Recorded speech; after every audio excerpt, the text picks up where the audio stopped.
It is my great honor and privilege to welcome you all to this important orientation session on Christian personal laws in Pakistan, impediments and way forward. In our journey towards understanding the challenges that Christian communities face under Pakistan's legal system, it is essential to have experts who not only bring a deep understanding of the law, but also the passion and commitment to advocating for reform where necessary. We gather here today not only to deepen our understanding of the legal framework that shapes Christian family life in our country, but also to reflect on the challenges we face and explore constructive paths forward. I am grateful to the Archbishop Khalid Rahmat, Archdiocese of Lahore, for arranging today's session in collaboration with Christian Community Development Think Tank on the very important topic in these days regarding minority, especially Christians in Pakistan. We are fortunate to have Mr. Qamar Iqbal from Rahim Yar Khan, an expert in law, human rights, and education. He has practiced advocacy for 7 years. In 2012, Punjab Public Service Commission appointed him lecturer at Postgraduate College Kanpur. And in 2014, he was elected as Assistant Director of Colleges in Rahim Yar Khan, but he most of the time worked as a Deputy Director. We are grateful for your presence and expertise on this critical issue. I now invite Mr. Qamar Iqbal to guide us to understand the topic of today's session.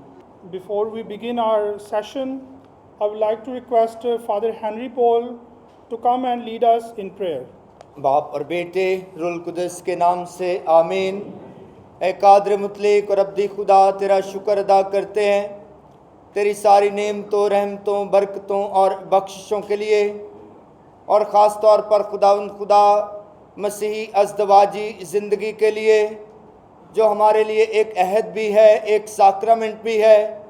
ए खुदावंद खुदा, तुम्हारी मसीही ज़िंदगी को बरकत दे, और ख़ास तौर पर आज के इस सेशन में हमें रूल कुदस की हदायत और रहनुमाई अता कर तमाम मुकर्ररीन को बरकत दे, इस सेशन में हिस्सा लेने वालों को बरकत दे, रूल कुदस की रहनुमाई अता कर, ताकि हम अपने ख़ानदानों और घरानों, मसीही ख़ानदानों और मसीही अज़दवाजी ज़िंदगी के मुतालिक बेहतर तौर पर खुदावंद खुदा तेरी रज़ा को हासिल कर सकें, और पाकिस्तान में रहते हुए अपने मसीह घरानों की हिफाजत और निगहबानी कर सके, मसीह खुदावंद के वसीला से। बाप और बेटे रूल कुदस के नाम से आमीन। सबसे पहले मैं बहुत शुक्रगुजार हूँ his grace archbishop Khalid Ahmed साहब का, तमाम मुअज़्ज़ज़ मेहमानों का, आप तमाम लोगों का, कि आप लोग जो है अपना कीमती वक्त निकाल कर आज यहाँ पे आए हैं। यकीनन आज जब हम सब इकट्ठे हुए हैं तो कलेक्टिव विजडम हमेशा अच्छे नताइज जो है वो निकालती है। जब भी कोई अकेला आदमी, कोई अकेला शख्स, कोई अकेला अदारा ये सोचता है कि मैं ये काम कर लूँगा, या मैं बहुत बड़ा जो है वो सबकी सोच के मुताबिक मैं अकेला काम करूँगा, तो शायद ये पॉसिबल नहीं होता। लेकिन देखा जाए आज हम सब जो है वो यहाँ पे मौजूद हैं। ये पाकिस्तान जो है वो 1947 को जो है वो आज़ाद होता है। आज 78 साल और 10 महीने होने को आए, और ये जो कानून जिसके बारे में आज हम बात करने के लिए यहाँ पे इकट्ठे हुए हैं, वो 1872 को जो है वो उसको नाफिज किया गया था, यानी 154 साल जो हो गए हैं इस कानून को हो गए हैं। तो मेरे ख्याल में शायद हमने इकट्ठे बैठने में या इस तरह इकट्ठे सोचने में हमने थोड़ी सी जो है वो देर कर दी है, और डैमेज हैज़ बीन डन। लेकिन फिर भी जहाँ इतना इंतज़ार किया है, अगर वहाँ पे हमने उजलत में कोई काम किया तो यकीनन वो हमें इस काम से भी ज़्यादा ख़तरनाक हमारे लिए होगा। अब हमने करना क्या है?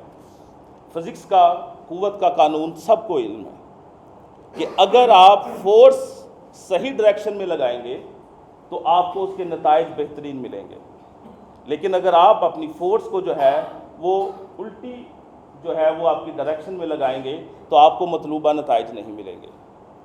बहुत बातें करने से, बहुत चीज़ों को देखने से शायद हम उन मतलूबा नताइज तक ना पहुंच सकें। ये जो मौजूदा सूरत हाल है, इसके अंदर जो चिंगारी उभरी या जो एक इरप्शन हुई यहाँ पे, वो किस वजह से हुई? एक ऐसा केस जो कि पिछले दिनों सबको उसके बारे में इल्म है, मारिया शहबाज का केस, जिसके बारे में अदालत जो है उसने एक फ़ैसला दिया और हमने बहुत जज्बाती होकर उस पर सोचा। और जब अभी थोड़े से मेरे ख्याल में दिन गुजर गए हैं, अब सब ने थोड़ा थोड़ा सोचना शुरू किया है कि असल में हमने करना क्या है।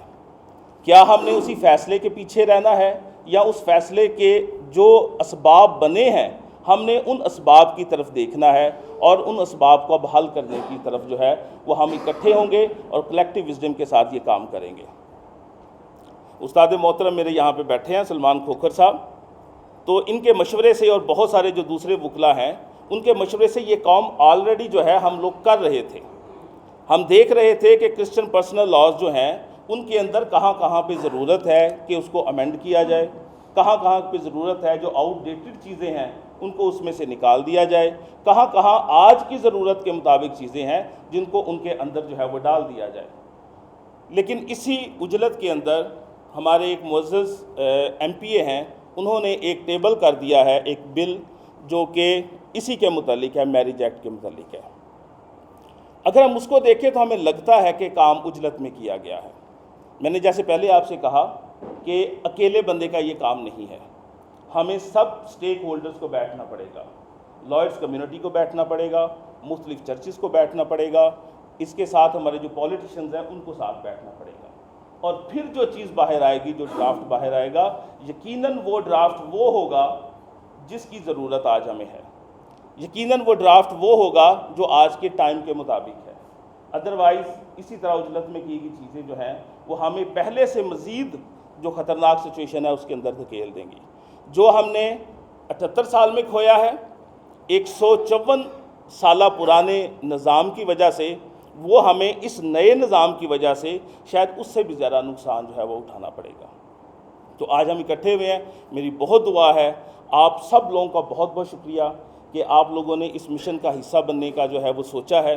और यकीनन जब हम फाइनल रिकमेंडेशन देंगे आप लोगों के मशवरे के साथ अभी यहाँ पे, तो उसके अंदर हम यकीनन बात ये करेंगे कि कोई ऐसा वर्किंग ग्रुप हो जिसके अंदर लॉयर्स मौजूद हों, जिसके अंदर तमाम जितनी कम्युनिटीज़ हैं वो मौजूद हों, जितने चर्चेज़ हैं वो मौजूद हों, हमारे पॉलिटिशियंस मौजूद हों, हमारे जूरिस्ट जो हैं वो सारे इसके अंदर शामिल हों, ताकि जो हम इसकी शक्ल निकाल के लाएँ वो हमारी पूरी कम्युनिटी के लिए एक बेहतरीन चीज़ जो है वो साबित हो।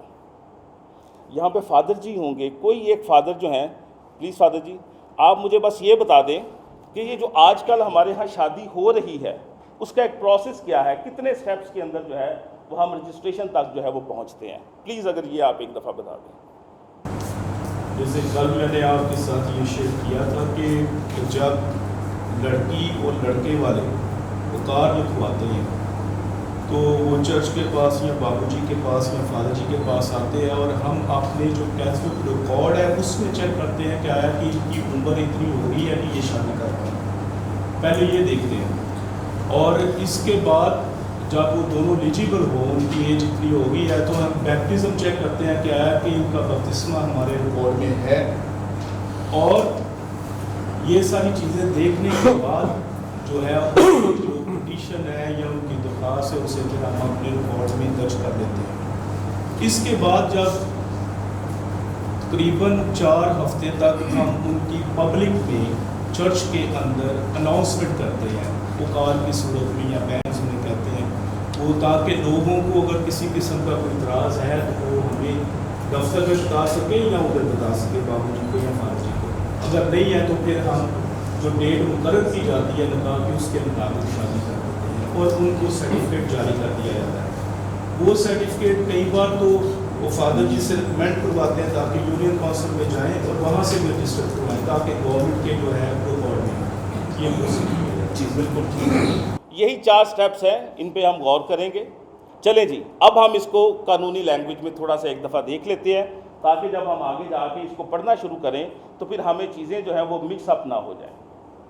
पहली बात कि जब दोनों पार्टीज़ में से कोई एक ही पार्टी जो है वो आप तक रसाई हासिल करती है और आपको अपने सारे पर्टिकुलर जो है वो लिखवाती है, तो यहाँ पे मैंने एक चर्च का फॉर्म जो है वो मंगवाया था, फॉर्म सवालात शादी से पहले।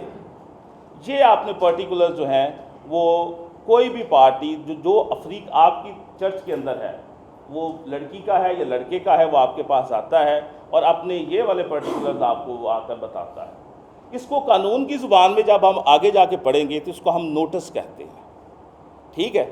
यानी चर्च मिनिस्टर को नोटिस दिया जाता है पार्टी की जानिब से, और पार्टी जो है वो इस शक्ल में आपको जो है वो एप्लीकेशन देती है, या एक और दरख्वास्त है शादी के लिए दरख्वास्त, ये वो फॉर्म है जिसको वो भरती है यहाँ पे, ठीक है। तो ये आपके पास एक तरह का नोटिस आ गया। तो ये हमारा जो चर्च मिनिस्टर है, जो हमारे पादरी साहब हैं, जो हमारे फादर जी हैं, जो किसी भी चर्च के हैं, उनके पास ये नोटिस आ गया। तो पहली जो टर्म हम इस्तेमाल करेंगे या बार बार सुनेंगे वो कौन सी होगी? नोटिस की। पार्टी नोटिस देती है चर्च को।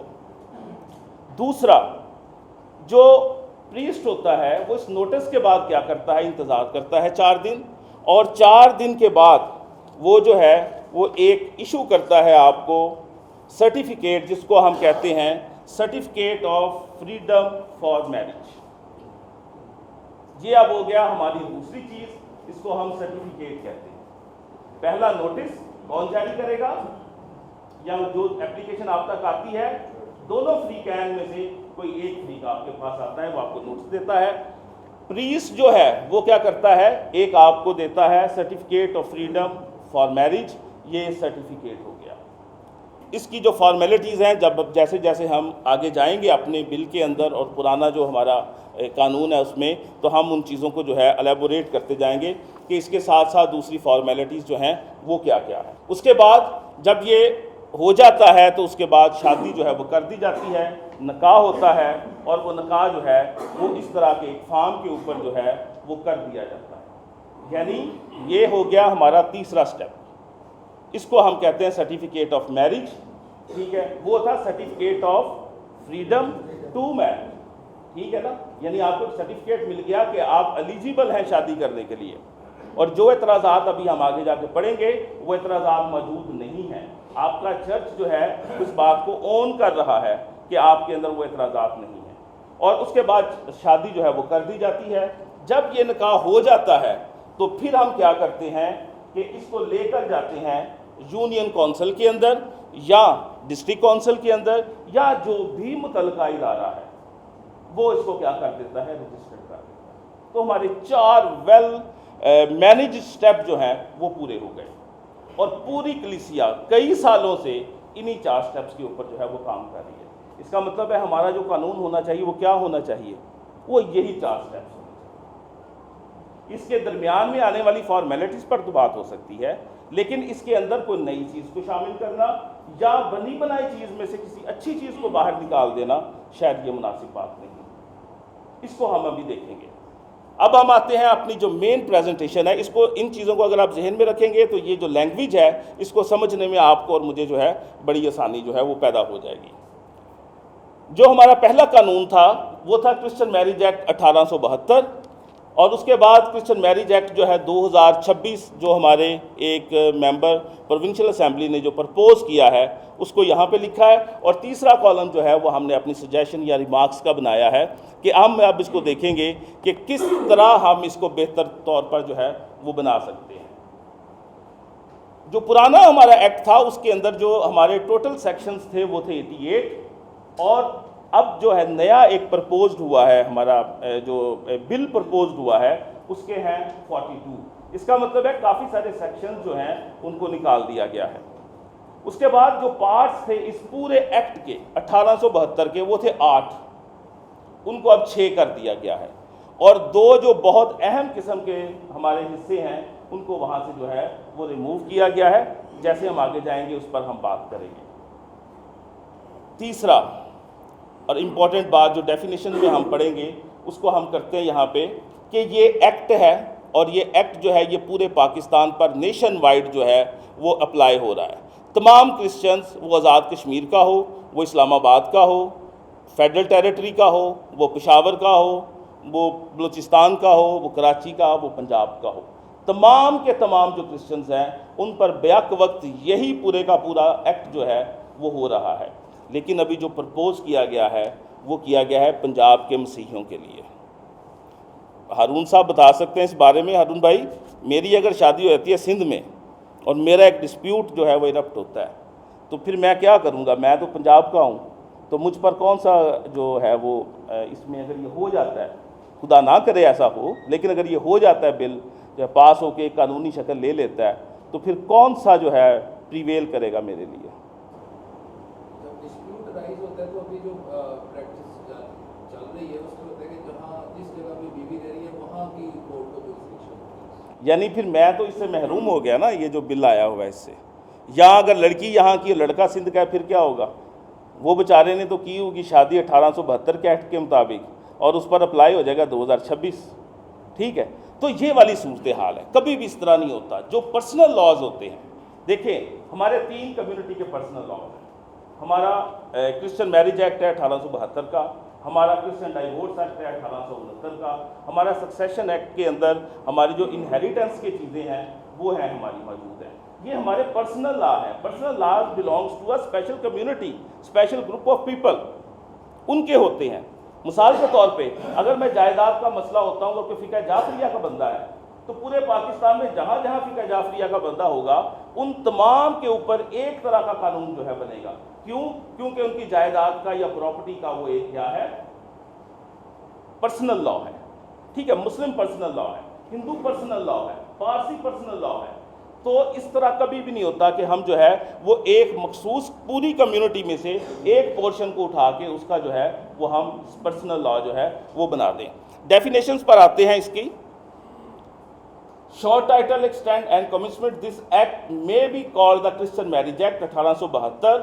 It extends to the whole Pakistan and so far only as regard Christian citizen of Pakistan to the exceeding states अब नहीं होती हमारे यहाँ अब। ठीक है, ये कॉलोनियल जो एक एरा था उसके अंदर मौजूद थी, अब इसके अंदर जो है वो हमारे यहाँ मौजूद नहीं है। दूसरी तरफ अगर जो हमारा प्रपोज्ड है, अच्छा हमने बात एक्चुअली जो करनी थी ना वो हमने करनी थी रिफॉर्म्स के बारे में। हमें इसके बारे में बात क्यों करनी पड़ रही है?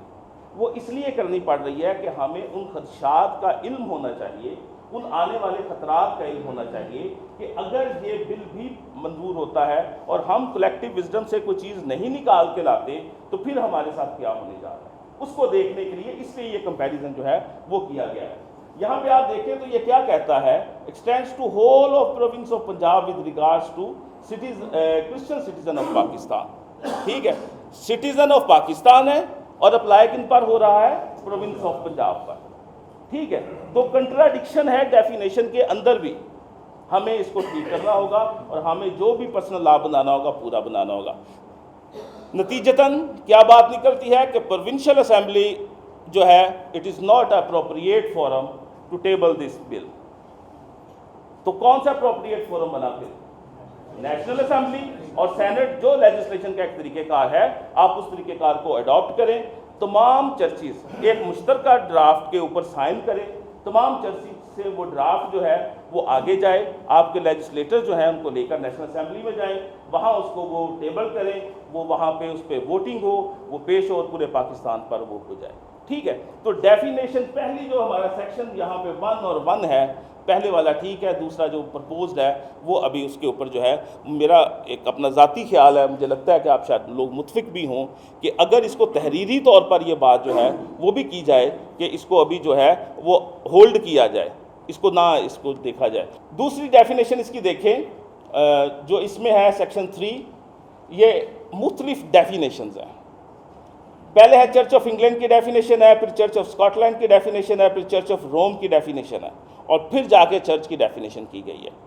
इसका मतलब है कि दुनिया के अंदर उस वक्त जो 3 बड़े चर्चिस थे, जो बड़ी डिनोमिनेशंस थी, उनके बारे में जो है वो ये एक्ट बना था और जो पाकिस्तान के अंदर प्रैक्टिस हो रहा था, मुश्तरका हिंदुस्तान के अंदर जो उसको प्रैक्टिस हो रहा था। अब ये वाले जो बड़े चर्चिज़ हैं, जो बड़ी डिनोमिनेशंस हैं, उनको ओमिट कर दिया गया है प्रपोज्ड उसके अंदर, और सिर्फ चर्च की डेफिनेशन की गई है। हम किसी तौर पे इस बात से मुत्फिक नहीं हैं कि किसी चीज़ को निकाला जाए। हम कहते हैं कि अगर कोई दूसरा बड़ा चर्च एग्जिस्ट कर रहा है, हमारा ERP चर्च है, सल्वेशन आर्मी है, इस तरह के चर्चेज़ हैं, आप उनका नाम डालें, उनको मेंशन करें। यहाँ पे किसी चीज़ को निकालने की कतई कोई ज़रूरत नहीं है आपको। ये जो 3 चर्च है उसमें चर्च ऑफ स्कॉटलैंड शायद यहाँ पे ऑपरेशनल नहीं है, बाकी दोनों चर्चेज़ जो हैं, church of Rome, Roman Catholic church यहाँ पे मौजूद है, चर्च ऑफ पाकिस्तान जो है वो अपने पूरे एक हायरार्की सिस्टम के साथ जो है वो यहाँ पे मौजूद है, और उसके अंदर तमाम काम जो हैं वो हो रहे हैं। तो इस तरह क्यों किया जाए? चर्च की जो डेफिनेशन है उसके बाद माइनर की डेफिनेशन है। यहाँ पे माइनर की डेफिनेशन है includes and means a person who has not completed the age of 21 year and who is not a widow और a widow. The expression of ये है माइनर के बारे में जो है वो हमने एक मुश्तरका फैसला है सबका, और मेजॉरिटी एक्ट जो भी आ चुका है उसके अंदर भी ये बात है कि जो एज है और जो चाइल्ड रिस्ट्रेंट एक्ट है मैरिज का लिए, उसमें भी ये है कि जो शादी की उम्र है लड़की लड़के की वो किसी तौर भी 18 साल से कम नहीं होगी। तो ये है, इसमें जो है वो कहते हैं कि माइनर जो है, क्योंकि आगे जाके जब हम सेक्शन 60 पढ़ेंगे तो उसमें लड़की की डेट लिखी हुई है, एज लिखी हुई है, वो 13 साल थी, यानी 13 से 21 के दरमियान भी वो माइनर ही कंसीडर होगी। ठीक है, लेकिन अभी जो मेजॉरिटी एक्ट आया है हमारा, उसके मुताबिक ये है कि 18 लड़के की होगी, 18 ही जो है वो लड़की की जो है वो होगी। दूसरी तरफ अब हम आए, अगले पेज पे जाएंगे तो फिर डेफिनेशंस और आती जाएंगी। इसमें जो है पहली डेफिनेशन है, in this act unless Christian citizen Pakistan it shall come into force at once. Section 2 definitions का है, in this act unless there is anything represent in the subject of context bans, पुकारे जिसे हम कहते हैं। तो ये 3 कंसेक्टिव जो हमारे संडेज आते हैं, ये 4 संडेज आते हैं, उनके अंदर हम इसकी जो है वो पुकार करेंगे। Christians means a person who profess Christian faith as per apostle creed. Nicaea का जो अकीदा है हमारा, जो तमाम डिनोमिनेशन जो है जिसको मानती हैं, ठीक है, उसके मुताबिक वो कहते हैं कि क्रिश्चियन की जो है वो डेफिनेशन है। इसके ऊपर भी कंसेंसस होना चाहिए हमारे तमाम चर्चिज़ का। अगर हमारे तमाम चर्चिज़ इस डेफिनेशन को अप्रोप्रिएट मानते हैं तो फिर इसको होना चाहिए, अदरवाइज़ जो पहले थी उसमें वो था expression means person professing the Christian religion, बस यहाँ तक जो भी अपने आप को क्रिश्चियन कहता है या क्रिश्चियन रिलीजन में है वो इसको जो है वो कर सकता है। वहाँ चर्च की डेफिनेशन और यहाँ चर्च की डेफिनेशन आलमोस्ट जो है वो सेम है। इंक्लूड एनी चैपल और बिल्डिंग और प्लेस जो है उसके अंदर जो है वो आपका क्रिश्चियनिटी वर्शिप जो है अगर हो रही हो, और यहाँ पे जो है उसके बाद चर्च बॉडी, ये बड़ा इंपॉर्टेंट किस्म की एक डेफिनेशन है इस पूरे एक्ट के अंदर। इसको ज़रा थोड़ा सा गौर कीजिएगा इस पर। वो कहते हैं mean a body set up for Christian to regulate its members according to the Christian faith. और मज़े की बात है, इस पूरे प्रपोज्ड एक्ट को आप उठाकर देख लें, जो बिल है इसके अंदर कहीं इस वर्ड की एप्लीकेशन नहीं है। यानी क्रिश्चियन बॉडी को यहाँ डेफिनेशन में देना और बाद में उसकी एप्लीकेशन का पूरे एक्ट में ना होना, ये बड़ी अजीब सी बात। ठीक है, तो ये पता नहीं अब किस पर्पस के लिए या चर्च बॉडी से बाद में क्या काम किया जाएगा। अगर आपने वो प्रॉपर्टी एक जो बिल पेश किया गया था उसके अंदर जो ये एक बात थी, अगर उसके इसको तनाज़र में आप देखें तो शायद आपको समझने की ज़रूरत जो है वो ज़्यादा डीपली ना जाना पड़े। फ़ौरन चीज़ें जो है वो कैच होना शुरू हो जाती हैं कि किस तरह चीज़ों के साथ चीज़ों को जो है वो बुना जा रहा है।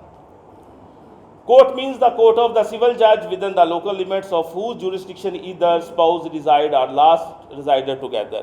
या वो इकट्ठे रहे हों किसी एक पैरिश में या किसी एक उसमें, या उसके बाद जो है इसके अंदर भी हमें जो है वो आगे जाके हम बात करेंगे इस पर। एपिस्कोपल ऑर्डिनेशन, कैथलिक्स के अंदर आपने देखा होगा कि जितने साक्रामेंट्स हैं वो इब्तदा के अंदर बिशप साहब ही दिया करते थे, लेकिन अब जितने प्रीस्ट हैं वो उन साक्रामेंट्स को अंजाम दे सकते हैं। तो ये जब डेफिनेशन ली गई थी तो आप मुझे बताएं कि बड़ी ऑर्गेनाइजेशंस, हमारे बड़े चर्चेज जो हैं वहाँ तो ये ऑर्डिनेशन हो रही है, तो क्या हमारे जो छोटे छोटे चर्च हैं जो नहीं भी हैं, जिनकी ना बॉडी है ना कुछ है, वो सिंगल पर्सन उसको रन करता है, तो क्या वहाँ पे कुछ इस तरह की ऑर्डिनेशंस होती हैं? अगर नहीं होती तो किस तरह ये चीज़ें जो हैं वो मैनेज होंगी उन चर्चेज़ के लिए? इसीलिए मेरी रिक्वेस्ट थी, या बल्कि आप सबका मशवरा जिस तरह भी होगा, कि हम जो नए बड़े चर्चेज़ हैं, जो बड़ी डिनोमिनेशंस हैं, जहाँ पे ये तमाम सेटअप्स जो मौजूद हैं, उनको ये देखना होगा कि ये इस तरह की चीज़ें जो हैं वो शामिल क्यों की जा रही हैं। उसके बाद free to marry certificate means a letter certificate given by an ordained minister, Christian minister to a party. जो शादी करना चाहता हो वो आके उन्हें बताएगा और वो उसको जो सर्टिफिकेट, मैंने आपको जो 4 चीज़ें बताई हैं वो हैं। इसमें देखें जो इस तरफ है 1800 में आखिरी डेफिनेशन जो है वो है registrar general of births, deaths and marriages. अब पाकिस्तान में ये निज़ाम नहीं है। अब पाकिस्तान में एक अदारा है जिसको हम नादरा कहते हैं, वो हमारा पूरा डेटाबेस है। उसके अंदर हमारा नेशनल आइडेंटिटी कार्ड बनता है, उसके अंदर हमारी तमाम पर्सनल जितनी इंफॉर्मेशन है वो सारी की सारी उसके अंदर जो है मौजूद है। पहली बात। दूसरी बात, जब हमारे जो प्रीस्ट हैं या हमारे जो चर्च ऑफ पाकिस्तान के दोस्त हैं या बाकी जो हमारे सहबान हैं यहाँ पे मौजूद हैं, पारी सहबान, वो क्या करते हैं कि अपने रजिस्टर को या अपने जो निकाह किया हुआ है उसको कहाँ भेज देते हैं? वो यूनियन काउंसिल के अंदर जो भी ऑफिस है वहाँ पे, या म्यूनसिपल कमेटी का जो ऑफिस है, और वहाँ पे वो रजिस्टर्ड होती है। तो अब रजिस्ट्रार जो है ये नहीं है, ना इसका कोई काम है। इसका मतलब है इससे मुतल्लिक जितना गवर्नमेंट, ये प्रोविंशियल गवर्नमेंट है, साफ ज़ाहिर उन्होंने गवर्नमेंट जो प्रोविंशियल गवर्नमेंट है उसके सामने इसको पेश किया है, तो उन्होंने प्रोविंशियल गवर्नमेंट जो है वो कहा है मैरिज, ये बहुत इंपॉर्टेंट चीज़। हम यहाँ पे इकट्ठे हुए हैं, मेरे ख्याल में तमाम जितने डिनोमिनेशन हैं, जितने चर्चेज़ हैं, उनके यहाँ शादी एक मुकद्दस बंधन के तौर पर मानी जाती है, और कैथलिक्स इसको पाक साक्रामेंट के तौर पर मानते हैं। और उसके बाद जो है हम कहते हैं कि ये ऐसा बंधन है जो कि टूटता नहीं है, फॉर एवर है। यहाँ पे अगर आप शादी की डेफिनेशन आप देखेंगे तो ये जर्नलाइज कर दी गई है, ये बिल्कुल इसको खोल दिया गया है, इसके अंदर किसी तरह का जो मजहबी अंसर है वो मौजूद नहीं है। और उसके बगैर जो है वो क्रिश्चियन मैरिज की कोई डेफिनेशन नहीं है। क्रिश्चियन मैरिज की वही डेफिनेशन है कि ये वो कॉवेनेंट है जो कि खुदा के हुजूर होता है, खुदा की मौजूदगी में होता है, और खुदा का बनाया हुआ कॉवेनेंट है, और पाक साक्रामेंट है जिसको हम लेते हैं। इसके अलावा इसकी डेफिनेशन जो है वो नहीं है। यहाँ पे इसकी डेफिनेशन क्या है? Means a covenant arising from free consent by which a Christian man and a Christian woman established a union between themselves in accordance of their Christian rights under this act. Marriage registrar की भी यहाँ पे definition की गई है। जैसे मैंने आपको पहले बताया कि अब जो तरीक़ेकार चल रहा है उसके मुताबिक जो है मैरिज रजिस्ट्रार जो है वो फिजिबल नहीं है यहाँ पे, ठीक है, उसकी ज़रूरत नहीं है। अब आपको जो रजिस्ट्रार जो जारी करेगा, जो रजिस्टर जारी करता है, जैसे ये कहकर ये प्रोविंशियल गवर्नमेंट जो है उनके पास इख्तियारात हैं कि वो डीसी के थ्रू, फिर कमिश्नर के ऑफिस में वो जाती है लिस्ट, और उसके बाद वहाँ से जो है वो एक लिस्ट जारी होती है कि किन किन के पास जो है वो निकाह के रजिस्टर होंगे। शायद इसी तरह की प्रैक्टिस जो है वो हो रही है यहाँ पे। अब है जी marriage with another person.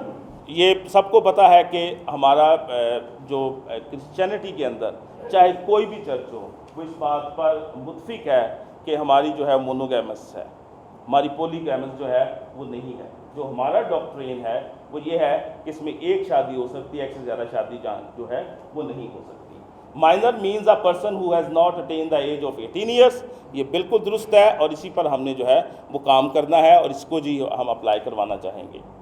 Ordained Christian minister, a person who has been ordained in according with the practices of the church.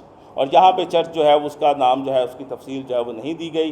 कौन कौन से जो चर्च हैं उनके अंदर कौन कौन से जो प्रीस्ट हैं वो बनते हैं, और हम किस तरह वो प्रीस्ट जो है वो बना रहे हैं, और क्या हो रहा है, और कौन अपने आप को सेल्फ क्लेम्ड प्रीस्ट हैं एक्चुअली। तो फिर इस डेफिनेशन के मुताबिक कि जो चर्च है वो उसको जो है उसकी ऑर्डिनेशन करेगा। तो क्या बाकी चर्चेज जो छोटे छोटे चर्चेज हैं उनमें किसी की ऑर्डिनेशन होती है? ऐसा कोई भी अमल नहीं होता। तो इस कानून के मुताबिक उनको रजिस्टर भी जारी नहीं होना चाहिए इस डेफिनेशन के मुताबिक जो है। उसके बाद प्रोहिबिटेड डिग्री रिलेशनशिप्स, हमारा पुराना कानून भी उठा के देख लें और नया कानून भी उठा के देख लें, तो उसके अंदर जो है ये हमारे जो ममनुआ रिश्ते थे जिनको हम क्या कहते हैं प्रोहिबिटेड डिग्री रिलेशनशिप, उनकी तफसील मौजूद नहीं है। इसकी बजाय अगर आप देखें हमारे पास marriage law of the Church of England, Anglican Church का जो है वो मौजूद है।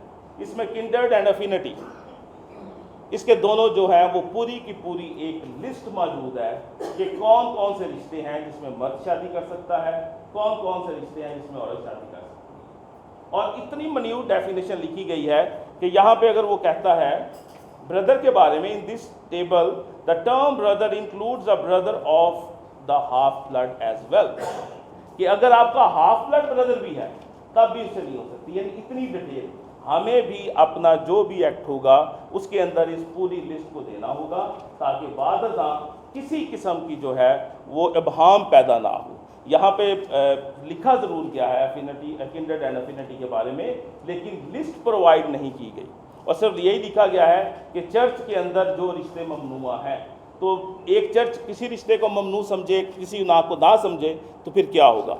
तो ये लिस्ट जो है ये लाजमी तौर पर इनकॉर्पोरेटेड होनी चाहिए, हमारा जो भी कानून है उसके अंदर जो है बनेगी।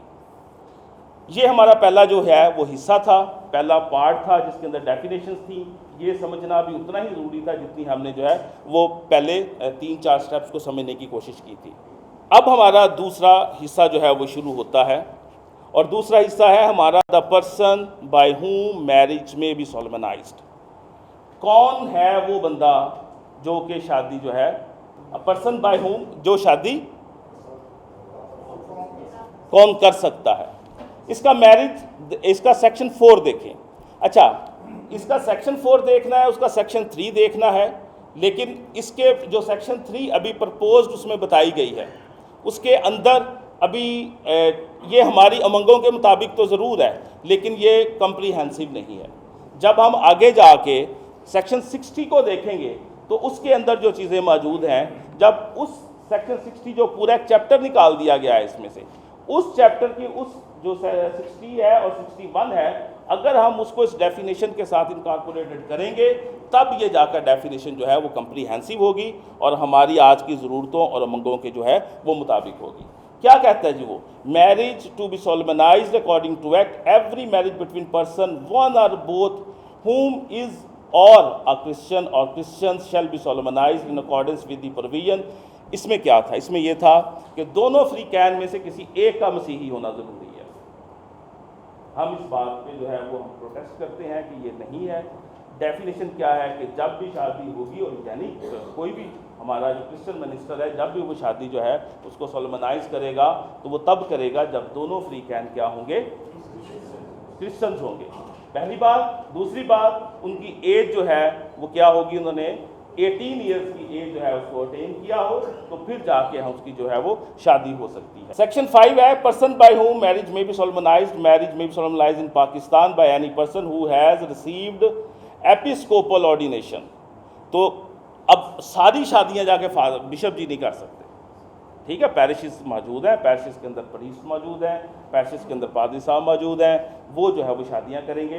तो इस टर्म को जो है वो भी हमने जो है वो प्रीस्ट्री ऑर्डिनेशन जो है उसके साथ इसको जो है वो रिप्लेस करना है कि बिशप ऑर्डर ज़रूर कर सकते हैं, वो आपको एक लाहे अमल बना के दे सकते हैं। पॉलिसी मेकिंग जो भी बिशप्स कॉन्फ्रेंस करती है वो किसी भी डिनोमिनेशन की हो, वो जो करेगी वो आगे जाके चीज़ें जो हैं वो होती जाएंगी उसी तरह से। By any clergyman of the Church of Scotland, provided that such marriage be solemnized according to the rule, rites, ceremonies, custom of the Church of Scotland। और उसके बाद इसी तरह है कि minister of religion licensed under this act to solemnize marriage or by in the presence of a marriage registrar appointed under this act। तो हम इसके बारे में आगे जाके जो चैप्टर है हमारा उसमें हम बात करेंगे कि हम इस चैप्टर को जो है वो निकालना चाहते हैं, ओमिट करना चाहते हैं, जिसके अंदर मैरिज मजिस्ट्रेट या मैरिज रजिस्ट्रार जो है वो मौजूद हो, क्योंकि दो चीज़ें पैरेलल नहीं चल सकती। अगर दो चीज़ें पैरेलल चलेंगी तो रिकॉर्ड जो है उसके अंदर डुप्लीकेशन होने का, रिकॉर्ड के अंदर फ्रॉड होने का और बोगस रिकॉर्ड के मेंटेन होने का काफ़ी चांसेस जो हैं वो बढ़ जाते हैं। उसके बाद any person license under this act is to grant certificates of marriage between native Christians.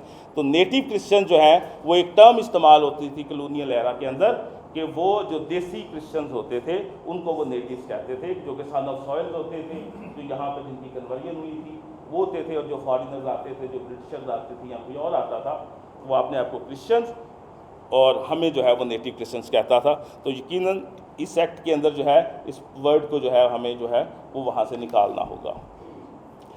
आगे सेक्शन 7 में है कि कौन आपको जो है वो सर्टिफिकेट देगा, लाइसेंस देगा शादी करने का, और शादी करने का जो आपको लाइसेंस देगा वो आपका रिवोक भी कर सकता है, यानी वो आपसे लाइसेंस जो है वो वापस भी ले सकता है। ये बात है। Marriage registrar, the government may appoint one or the more Christians either by name or as holding any office for any area or district subject to the administration as the marriage registrar for such area or district। ये इसकी definition है, लेकिन हम चाहते हैं कि इसका जो पूरा चैप्टर है वो इसको ऊपर निकाल दिया जाए, क्योंकि आज के दौर के अंदर ये फिजिबल नहीं है और इस पर हम अच्छी खासी लंबी बात जो है वो ऑलरेडी कर चुके हैं।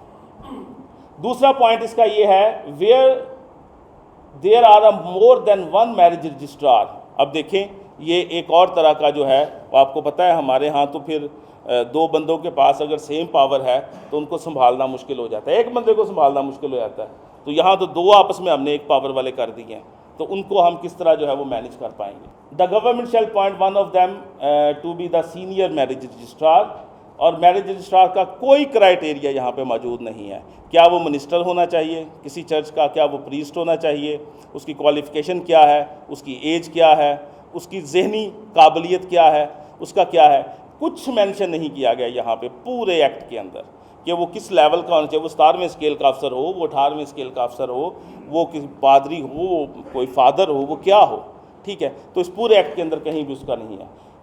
Where there are only one marriage magistrate in an area of a district or such registrar is absent from such area district, वो क्या है, बीमार हो, वो एबसेंट हो, तो वो दूसरे को अपने इख्तियारात जो है वो डेलीगेट करके जो है वो जा सकता है, ठीक है। तो हम क्योंकि इस पूरे एक ये अदारा बन रहा है मैरिज रजिस्ट्रार का और मैरिज मजिस्ट्रेट का, हम इसी को ओमिट करवाना चाहते हैं, तो इसको हम जो है वो ज़्यादा डिटेल से देख चुके हैं पहले भी। License of person to grant certificates of marriage between Christians. अब हम आते हैं अपने पार्ट 2 के बारे में।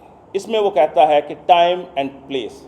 मैं सुन रहा था किसी यूट्यूब चैनल पे, तो वहाँ पे वो एक नारा लगाया उन्होंने कि हमें कैद, टाइम और जगह की कैद से आज़ाद कर दिया गया है।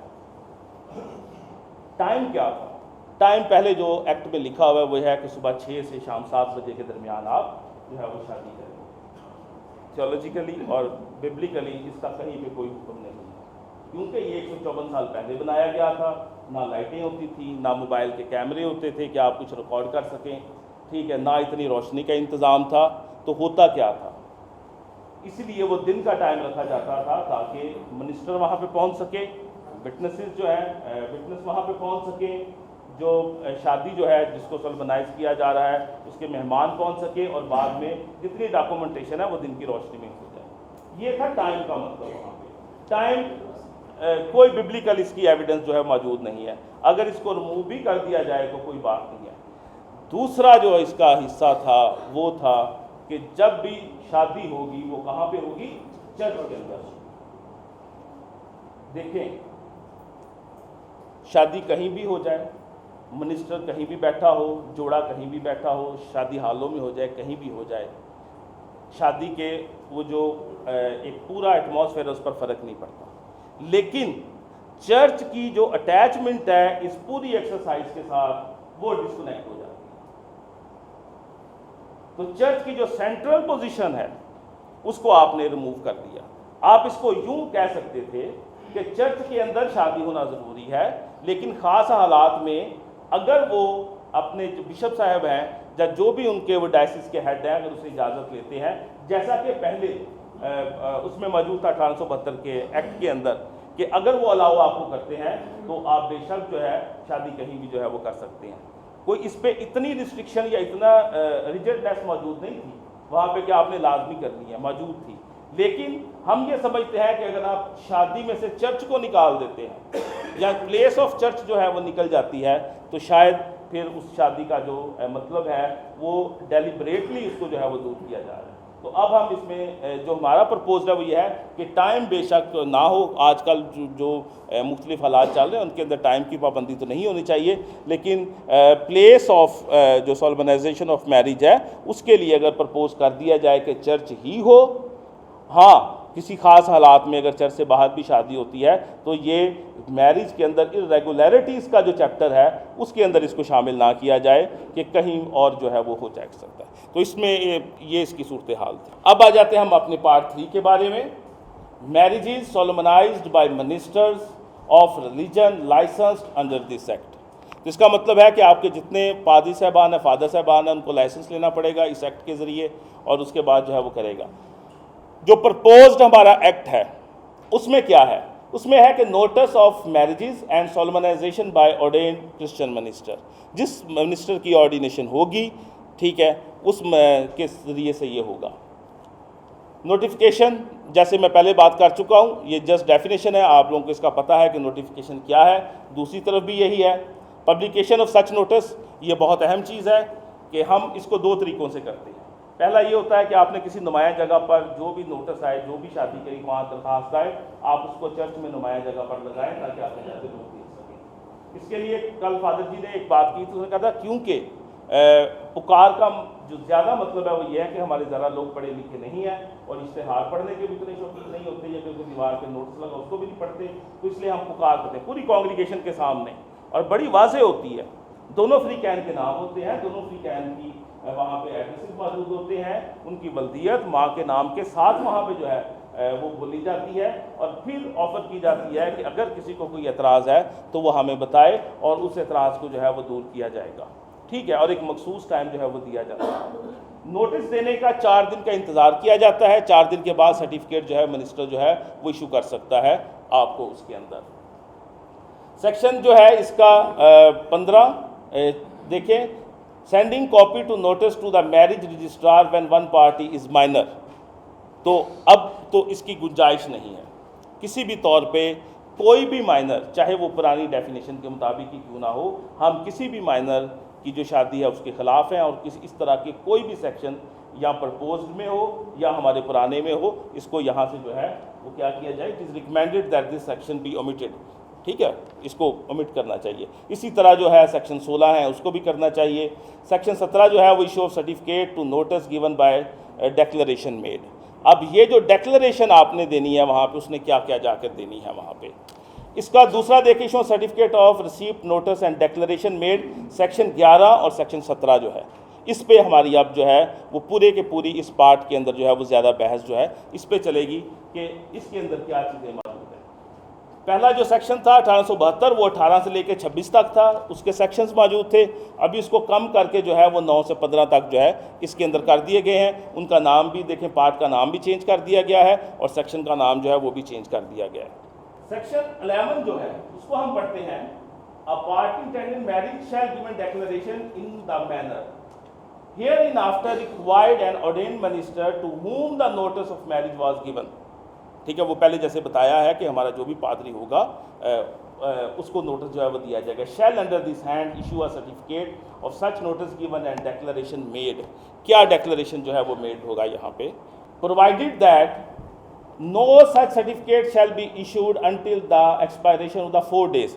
4 दिन होंगे, 4 दिन के बाद होगा, 4 दिन में एतराज़ात का जवाब देखा जाएगा, ठीक है। लेकिन हमारी कॉमन प्रैक्टिस क्या है कि शादी से थोड़ा अर्सा पहले जब उसने जाना होता है निकाह के लिए, उस वक्त हम अपना मैरिज सर्टिफिकेट जो है उसको जो है वो करते हैं, तो इसके दिन जो है वो बढ़ाए जा सकते हैं। 4 से इसको 14 भी किया जा सकता है, क्योंकि 4 दिन बहुत कम लगते हैं कि किसी के एतराज़ात जमा हों, उन एतराज़ात को इंक्वायर किया जाए और उसके बाद जो है रिपोर्ट बनाकर जो है वो पेश की जाए।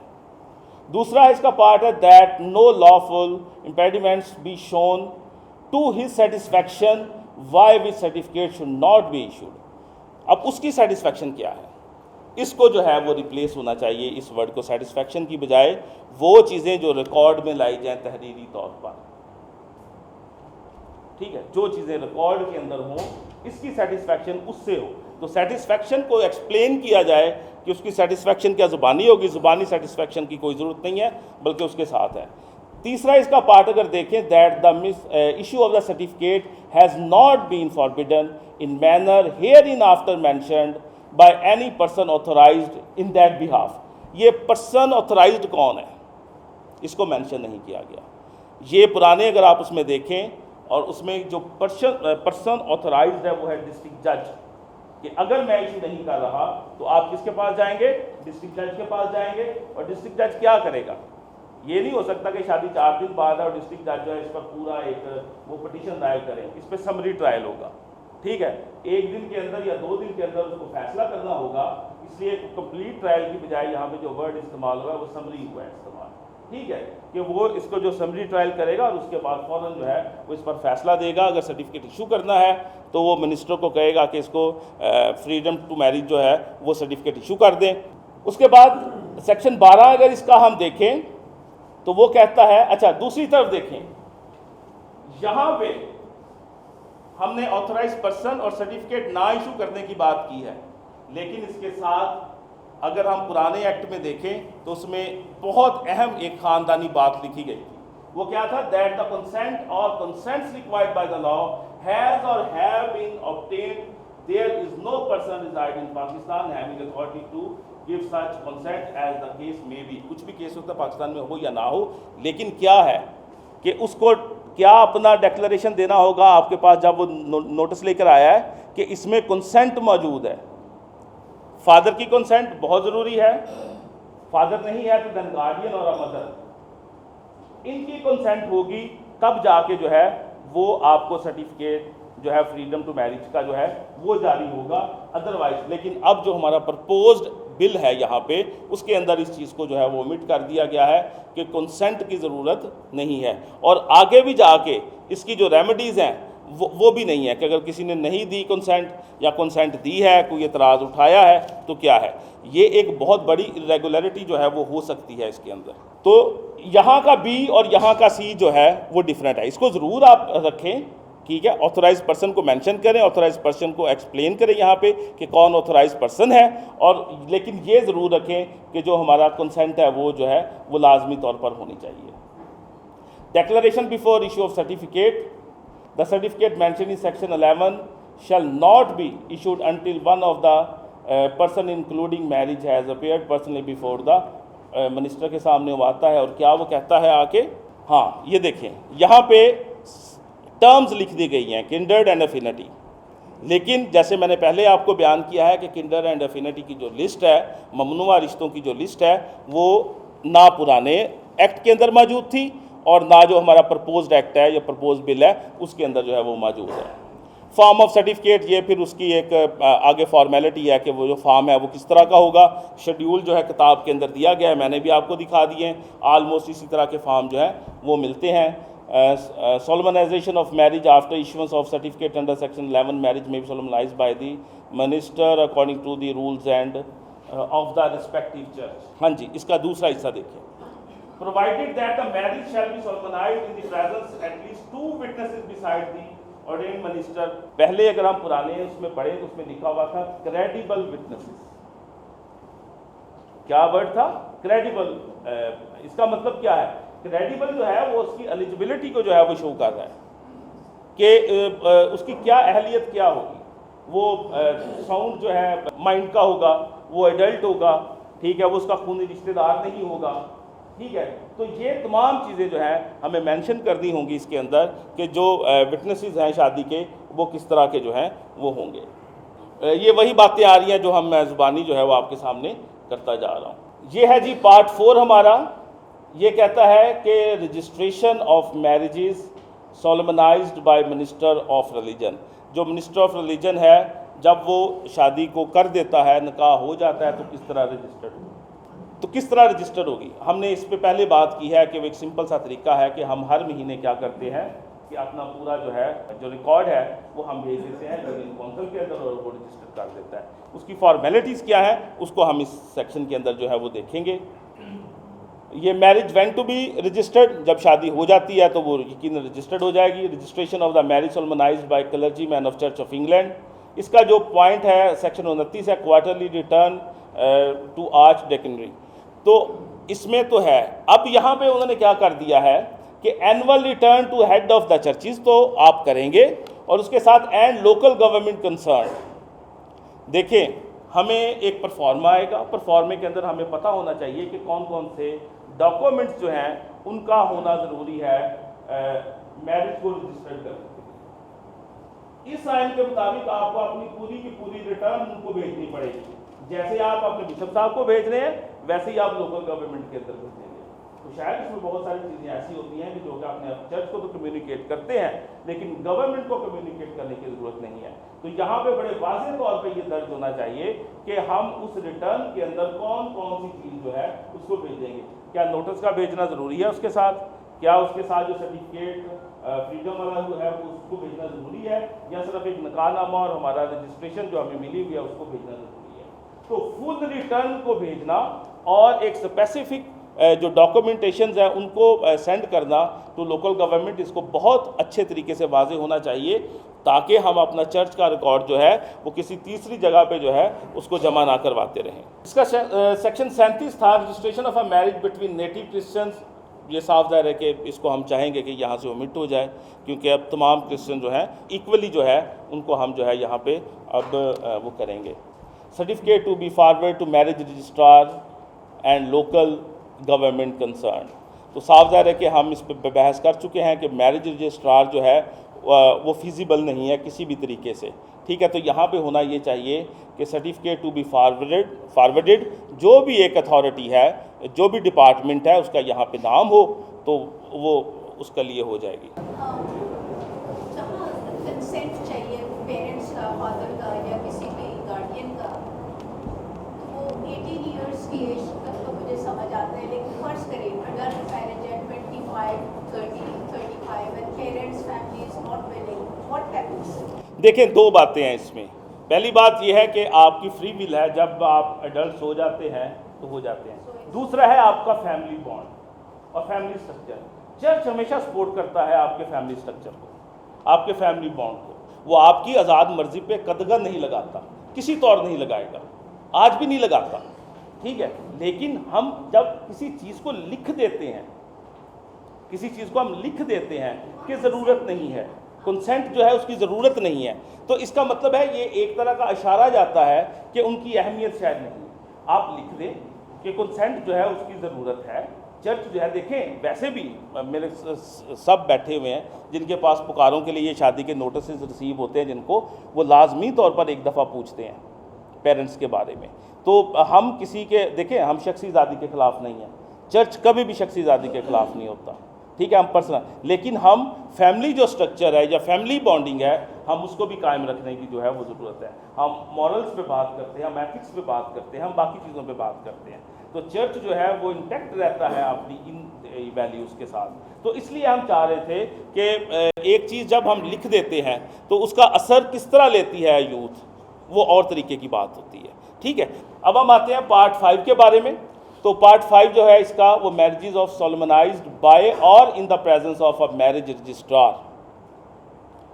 हम पहले इस पर बात कर चुके हैं कि जो एक इस वक्त एप्लीकेबल और जो एक फिजिबल मैनर है उसके अंदर इस पूरे सेक्शन की जो है वो ज़रूरत नहीं पड़ती। लेकिन इसमें से बाज़ ऐसे सेक्शंस मौजूद हैं जिनको हम जो है वो यहाँ से उठा के 5वें में से वो लेकर जा सकते हैं। बल्कि मैंने कईयों को ये मेंशन भी किया हुआ यहाँ पे कि उसको हम जाकर, जो हमारा पार्ट 2 है जिसके अंदर जो चर्च मिनिस्टर है जब वो शादी को सोलमनाइज कर रहा है, तो वहाँ पे हम इनकॉर्पोरेटेड उसको कर सकते हैं विद सम मॉडिफिकेशंस। अगर हम उसको करते हैं तो यकीनन वो एक कम्प्रीहेंसिव और हमारी ज़रूरतों के मुताबिक जो है वो चीज़ जो है वो बन जाएगी। सेक्शन 38 इसका जो है वो सेक्शन 23 है। सेक्शन 38 to 59 जो थे वो सेक्शंस थे पुराने एक्ट के अंदर, और जो नया प्रपोज्ड बिल है वो सेक्शन 23 टू सेक्शन 36 है टू 2026 जो है 2026 के अंदर जो है वो पेश किया गया है। इसके अंदर बहुत ज़्यादा जो है वो फॉर्मेलिटीज़ हैं। पब्लिकेशन ऑफ नोटिस हम ऑलरेडी पीछे पढ़ चुके हैं कि जब ये मिनिस्टर के पास जाएगा तो वहाँ भी पब्लिकेशन होती है इसकी, ठीक है। हम उसको नुमाया जगह पे वेज़ा करते हैं, पुकार की सूरत में जो है वो हम इसको करते हैं, ठीक है। उसके बाद जो है वो रिटर्न जो है वो एंट्री जो वो करेगा अपने रजिस्ट्रार जो बुक के अंदर करेगा, तो यकीनन हर जो पादी साहब हैं, जो फादर साहब हैं, उसको बाकायदा तौर पे उनके पास रजिस्टर्ड है और उसको वो नंबर से जो है वो करते हैं, उसको जो है एंटर करते हैं। और उसके बाद है certificate of notice given and the oath made. Oath की भी हम बात कर चुके हैं कि ओथ जो है वो किस तरह लेना होगा उस पार्टी को, और क्या क्या अपने पर्टिकुलर जो है उनको बताने होंगे उस नोटिस के अंदर जो है। इसका जो सेक्शन 44 था और 45 जो था, ये बहुत अहम थे। ये consent of a father and a guardian जो था उसको हम करेंगे, और उसके बाद यह है protest against issue of certificate. वो जा सकते हैं वहाँ पे और जाके प्रोटेस्ट कर सकते हैं कि इसको सर्टिफिकेट जो है वो ना इशू किया जाए। उनका जो एतराज़ है वो दुरुस्त है या नहीं है, इसका फ़ैसला जो है वो मिनिस्टर करेगा। ठीक है, जो भी चर्च में पारी साहब होंगे वो इसका फ़ैसला करेंगे कि क्या उसका एतराज़ जो है वो ठीक है या नहीं। उसके एतराज़ में ये हो सकता है कि हमने इसकी पहले शादी की हुई है, तो अब ये क्यों कर रहा है दोबारा, ठीक है ना। उसमें सिर्फ कंसेंट नहीं होगी कि इसकी कंसेंट है, उसके अंदर जो एतराज़ कर सकता है वो किसी तरह भी कर सकता है। उसकी जहनी बीमारी का एतराज़ हो सकता है, उसकी किसी फिजिकल बीमारी का एतराज़ हो सकता है, ठीक है, उसके किसी बैकग्राउंड का एतराज़ हो सकता है उस पर, ठीक है। तो जो भी करेगा, पहली बात कि वो एतराज़ करेगा, रिकॉर्ड उसका चार्ज होगा, उसके बाद उसकी रेमेडी क्या है। और अगर वो फॉल्स करेगा, यानी वो जाके झूठा करेगा, तो फिर क्या होगा। यानी अगर हम सबको जाकर वो कहते हैं जनाब हम तो इसकी शादी कर चुके हैं, आप इसको नया सर्टिफिकेट इशू ना करें, लेकिन बाद में ये साबित होता है कि ये झूठ बोल रहे थे। और कंसेंट के अंदर सिर्फ गार्डियन जो है वो भी आता है, फादर भी आता है, मदर भी आती है। तो ये तीन चीज़ें जो है मौजूद है। गार्डियन कोई भी हो सकता है, खूनी रिश्ता भी हो या उसके साथ ना भी हो, इसके लिए गार्डियन एक्ट जो है उसके बारे में देखा जाएगा उसके अंदर जाके हमारा। और सेक्शन 45 में भी देखें, petition where person whose consent is necessary is insane. अगर कंसेंट देने वाला बंदा जो इनसेन है या पाकिस्तान में मौजूद नहीं है या वहाँ पे मौजूद नहीं है, तो फिर क्या होगा, ठीक है। उसकी जो हालात हैं वो भी जो हैं वो इसको जाके उसके साथ इनकॉर्पोरेटेड अगर हम कर देते हैं उस सेक्शन के अंदर, तो ये एक बेहतरीन किस्म का एक मुकम्मल तौर पे जो है वो बन जाएगा। Petition when marriage registrar is, ये स्टेट साहब ज़रा अभी मौजूद नहीं है तो इसका जिक्र करने की ज़रूरत नहीं है। Petition when registrar doubts authority of a person forbidding, जो आया है इसको रोकने के लिए जो सर्टिफिकेट को, अगर उसकी अथॉरिटी पे है तो क्या होगा। और एक पूरा जो प्रपोज्ड हमारा अभी हमारे ऑनरेबल एक MP साहब ने पेश किया है, उसके अंदर इसको निकाल ही दिया गया है कि इसको पेनलाइज़ किस तरह किया जाता है, पेनलाइज़ किस तरह किया जा सकता है। पेनल्टीज़ जितनी हैं उसका चैप्टर निकाल दिया गया है। किसी भी एक्ट के अंदर अगर आप कोई ऐसी एक्सरसाइज करते हैं जो कि अकॉर्डिंग टू लॉ नहीं है, तो अगर उसकी वहाँ पे सज़ा नहीं है तो फिर क्या होगा, फिर तो मैं करूँगा। देखिए ना, मुझे फ्री हैंड देंगे किसी काम का तो मैं क्यों नहीं करूँगा। इंसानी जबिलत है कि जब उसको पता हो कि उसको सज़ा नहीं होगी इसके ऊपर, तो फिर वो क्या करेगा। उसके बाद अगर आप 47 पर आएँ तो यह है पटिशन व्हेन मैरिज रजिस्ट्रार, अच्छा ये हो गया 49 पे लायबिलिटी, कि अगर किसी तरह से कोई फॉल्स वो करता है और झूठा एतराज़ किसी पे लगाता है तो उसकी रेमेडी क्या है, उसकी सज़ा क्या है, या उसको किस तरह जो चर्च मिनिस्टर है वो उसको दूर कर सकता है। दूसरी तरफ देखें जो प्रपोज्ड है oath before issuance of certificate है, पटिशन वेयर मैरिज रजिस्ट्रार्स वो है, सर्टिफिकेट है, लायबिलिटी यही है। लेकिन इसमें लायबिलिटी का जिक्र है, लेकिन लायबिलिटी की सज़ा जो है वो नहीं है कि अगर कोई लायबिलिटी किसी पर बन जाती है तो फिर उसका क्या होगा। यहाँ पे फॉर्म ऑफ सर्टिफिकेट ऑलरेडी हम पिछले जो मिनिस्टर वाला था उसमें इसका जिक्र कर चुके हैं। Solemnisation of marriage after issuance of certificate ये है, इसके अंदर जो है वो सेक्शन 33 इसका है, इसके अंदर मौजूद है कि जो सेक्शन 15 उसके अंदर मौजूद है कि जो सर्टिफिकेट इशू होगा उसकी वैलिडेशन जो है वो 3 मंथ्स की है, ठीक है। और जो पुराना एक्ट था उसके अंदर जो सर्टिफिकेट की वैलिडेशन थी वो कितनी थी, 2 माह की वैलिडेशन थी, ठीक है। तो अभी इसको बढ़ाकर 3 माह कर दिया गया है। इस पे हमारी काफ़ी शेर हासिल बहस हुई थी फादर जी के साथ कि वो किस तरह इसको जो है वो अभी जो है वो कह रहे थे कि इसको भी थोड़ा सा मेंशन करें। और ये तो मैंने कहा था कि अगर आप फरीक़े सानी की जो है वो अगर पूरी डिटेल ले लेते हैं तो फिर इस सर्टिफिकेट को मिसयूज़ नहीं किया जा सकता, और उसमें जगह और चर्च का नाम भी लिख दें तो फिर इसको थोड़ा सा जो ये सर्टिफिकेट है उसको डिटेल्ड बनाया जा सकता है, क्योंकि जो आपको एक्ट के अंदर मिलेगा वो पूरा डिटेल के साथ है। उसके अंदर जो आपकी सेकंड पार्टी है उसकी पूरे पर्टिकुलर्स लिखे होते हैं, लेकिन हमारे जो चर्च का है मेरे ख्याल में उसमें सेकंड पार्टी का नहीं लिखा हुआ। तो उसको अगर हम थोड़ा सा मॉडिफाई करें, ये मैं दिखा सकता हूँ आपको, यहाँ पे पड़ा हुआ है।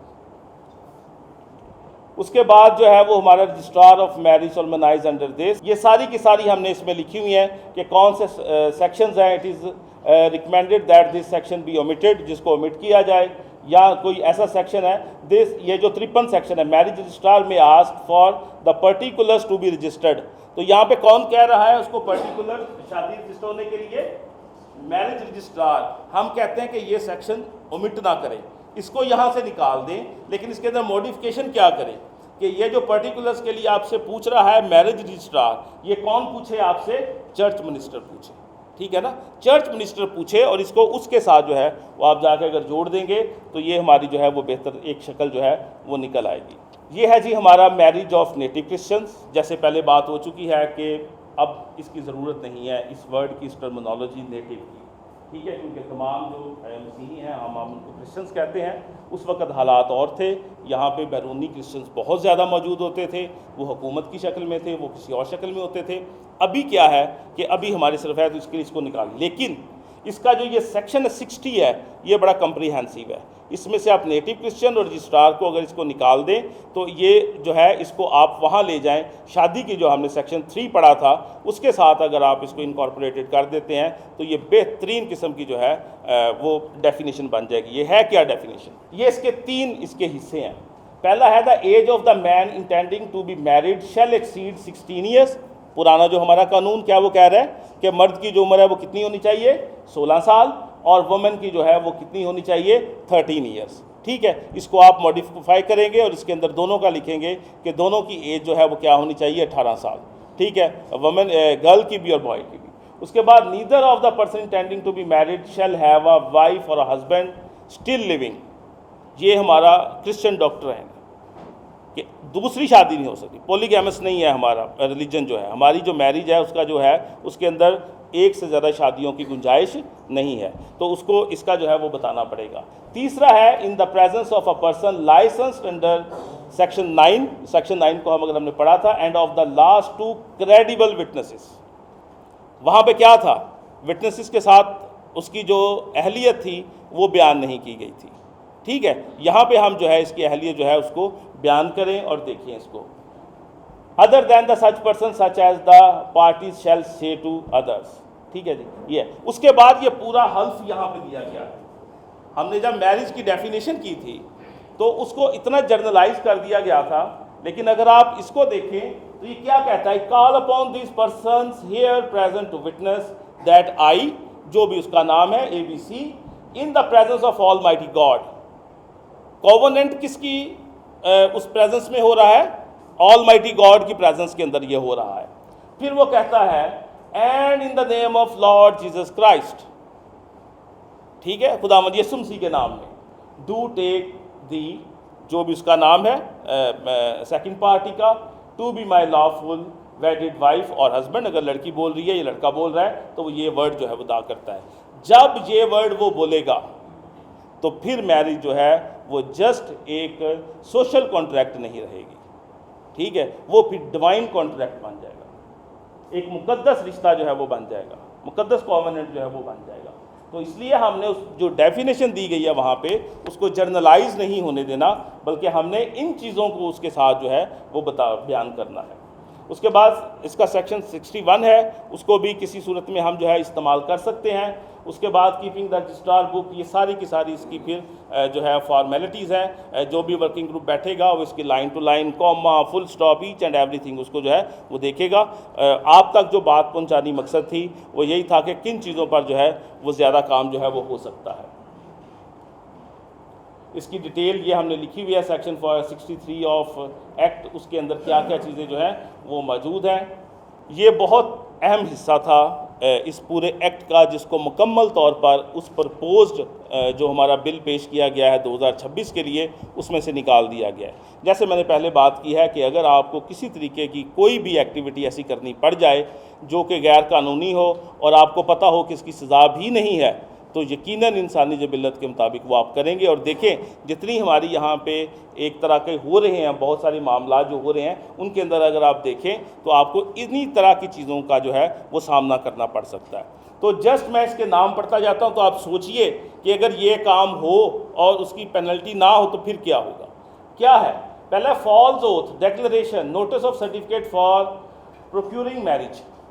आपने ओथ ही गलत दिया है, पर्टिकुलर्स आपने गलत दिए हैं, आपने डेक्लेरेशन जो दी है वो गलत दी है, तो उसके बाद अगर आपको सज़ा ना हो तो क्या होगा। फिर है फॉरबाइडिंग बाय फॉल्स पर्सोनेशन, पर्सोनेशन करते हैं। मैं कहता हूँ जी, मैं पहली बात ये करता हूँ कि मैं निकाह कर सकता हूँ विदाउट अथॉरिटी, मैंने ये क्लेम किया, दूसरा मैंने कहा कि मेरा नाम फादर आसिफ है, पर्सोनेशन मैंने कर दी और मैंने निकाह कर दिया। अब निकाह हो गया, अब इसको जाकर ले जाते हैं तो मैं कहता हूँ हाँ जी किया, फिर क्या हुआ? क्योंकि आइन के अंदर या एक्ट के अंदर जो ये स्पेसिफिक एक्ट है, इसको किसी और पीपीसी के साथ मिला के आप जो है वो पिनल कोड के साथ मिला के तो कर सकते हैं, लेकिन इस एक्ट में उसको आज़ादी हासिल है कि वो ये काम कर सकता है। और अगर पर्सनल लॉ है तो पर्सनल लॉ अगर प्रिवेल करता हुआ वहाँ पे तो वो अपनी इस क्रिमिनल एक्टिविटी से वो साफ निकल जाएगा वहाँ से। 68 को देखें, सोलोमनाइजिंग मैरिज विदाउट ड्यू अथॉरिटी, जैसे मैंने आपको पहले बात की, इसकी भी नहीं है सज़ा।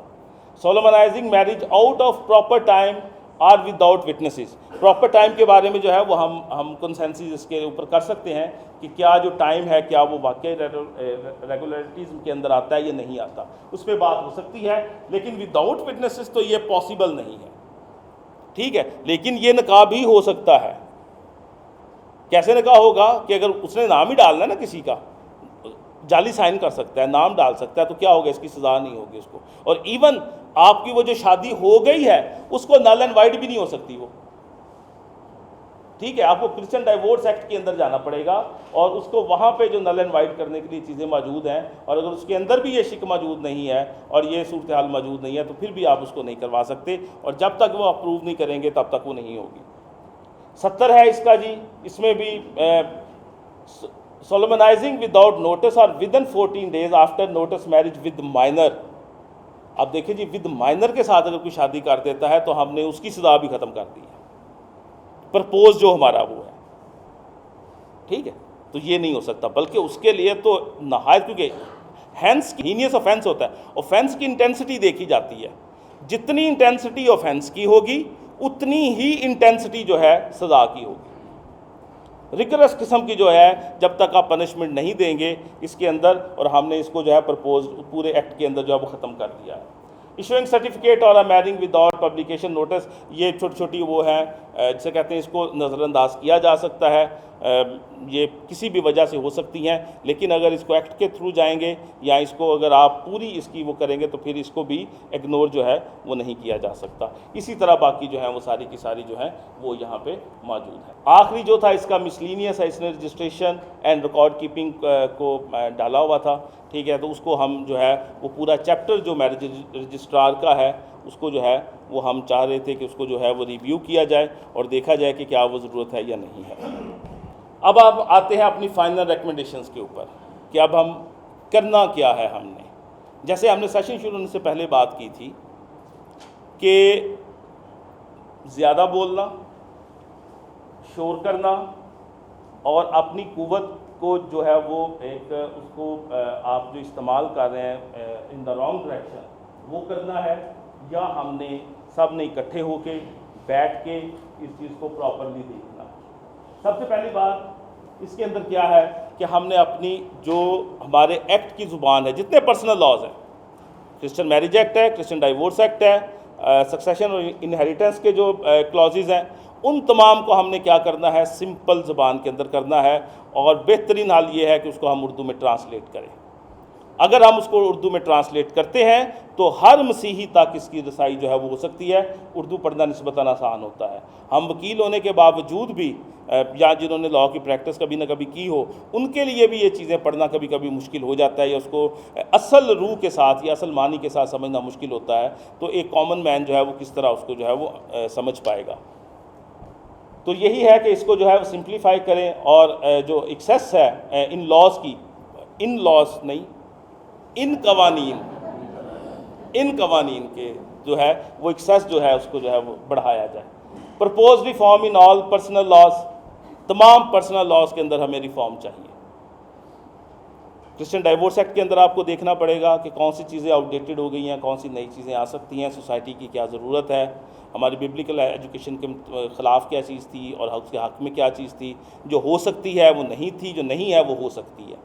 तो आपको उसके अंदर रिफॉर्म्स लानी पड़ेगी। इसी तरह इनहेरिटेंस एक्ट में आपको देखना पड़ेगा, सक्सेशन, गार्डियन, सारी चीज़ें आपको जितने पर्सनल लॉज हैं क्रिश्चियन कम्युनिटी के, उनके बारे में आपको जो है वो करना पड़ेगा। मॉडर्नाइज़ करना पड़ेगा अपने फ्रेमवर्क को, आउटडेटेड चीज़ों को निकालना पड़ेगा। एम्बिगुअस किस्म की जो हमारी होती हैं टर्म्स या प्रोविजंस, उनको भी हम एलिमिनेट करेंगे यहाँ से जो है वो। Ensure efficiency and judicial and administrative processes, उसको देखा जाएगा कि किस तरह हम इसको जो है वो लेकर जा सकते हैं। Capacity building and training of the religious leaders, ये बहुत ज़रूरी है। देखें, ये तमाम मामला जो हैं वो चर्च से होकर जाते हैं, ठीक है। तो जब चर्च के लीडर जो हैं वो स्टेट का जो लॉ है उससे नाबल्द होंगे, तो फिर किस तरह चीज़ें जो है उनको प्रॉपरली जो है वो कम्युनिकेट किया जा सकेगा पूरी कम्युनिटी तक। तो इन चीज़ों को करने के लिए जो है हमें इनको मुसलसल ट्रेनिंग देनी होगी। बड़ा आसान तरीका है। कैथलिक प्रीस्ट जो है उसको तकरीबन आलमोस्ट 10 to 11 ईयर्स जो हैं वो एक प्रीस्टहुड तक पहुंचने के लिए लगते हैं। तो आप उनके सेमिनरी के जो सिलेबस है उसके अंदर इसको ऐड कीजिए, तमाम पर्सनल आज पढ़ाएँ वहाँ पे, वो इसको देखें। इसी तरह हमारे जो बाकी चर्चेज़ हैं वो भी इसको करें कि आप जब ट्रेनिंग करवा रहे होते हैं अपने मिनिस्टर की, तो उसको ये अच्छे तरीके से जो है उसको पढ़ाएं, उसको देखें। उससे दो फ़ायदे होंगे। एक तो लैंग्वेज का इशू जो है वो ख़त्म हो जाएगा, जब वो इसको एज ए स्टूडेंट पढ़ेगा तो वो और तरीके से पढ़ेगा, और जब उसको कोई अच्छा जब वकील पढ़ाएगा जाके तो उसको अंडरस्टैंड करेगा और बाद में आसान अल्फाज में वो आगे जाके उसको सिखा सकेगा।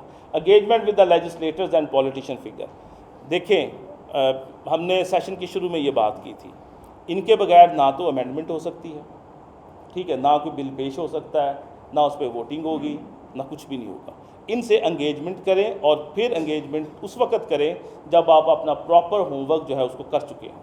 अगर आप अपना प्रॉपर होमवर्क नहीं करते और उसके बगैर कोई इस तरह होता है तो फिर आप लोगों ने अभी पूरा हमने कंपैरिजन करके देख लिया है, उसमें आपको पता चला होगा कि चीज़ें जो हैं वो उसके अंदर एम्बिग्विटी जो है वो कितनी ज़्यादा है। एडवोकेसी एंड लेजिस्लेटिव लॉबिंग आपको ये करनी पड़ेगी इसके सिलसिले में। उसके बाद amendment in the child marriage restrain act. अब मैं आता हूँ अपने पहले जुमलों के ऊपर। जब हमने सेशन शुरू किया था तो हमने क्या कहा था कि हमें जो अभी हम इकट्ठे हुए हैं यहाँ पे वो एक वाक़या की वजह से हुए हैं। वाक़या क्या है?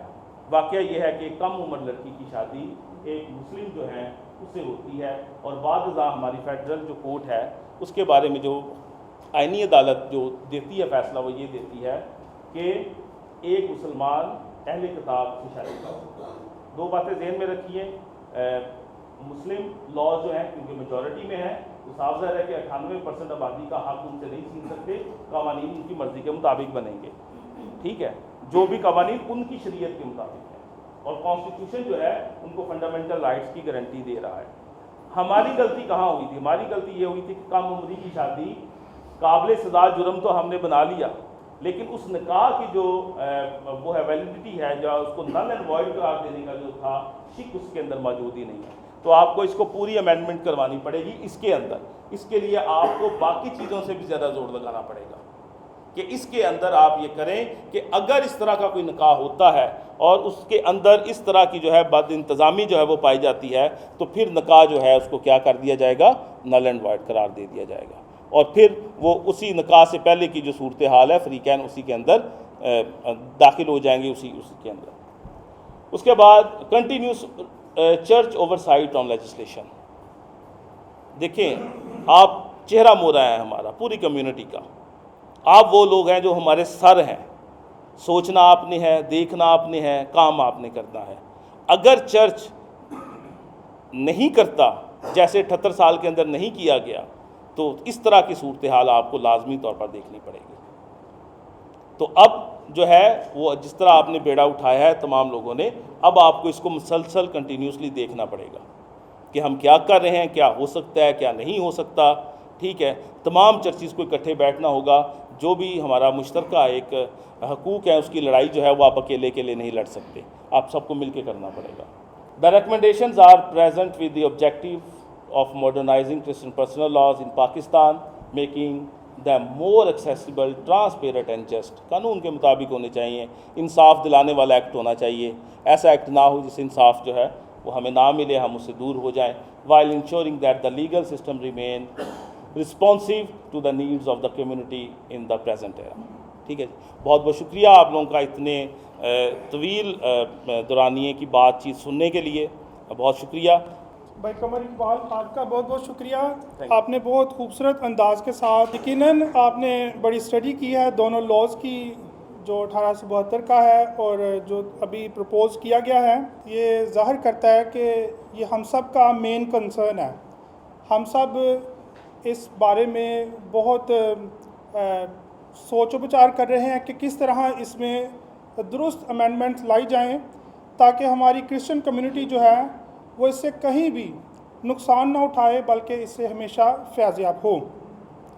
अभी हम इस हॉल में देखते हैं कि हमारे चर्चिज़ के मेन हेड्स जो हैं, बड़े मेन लाइन चर्चिज़ जो हैं, उनके हेड्स मौजूद हैं। उनकी मौजूदगी भी इस बात को ज़ाहिर करती है कि ये हम सब का कॉमन कंसर्न है।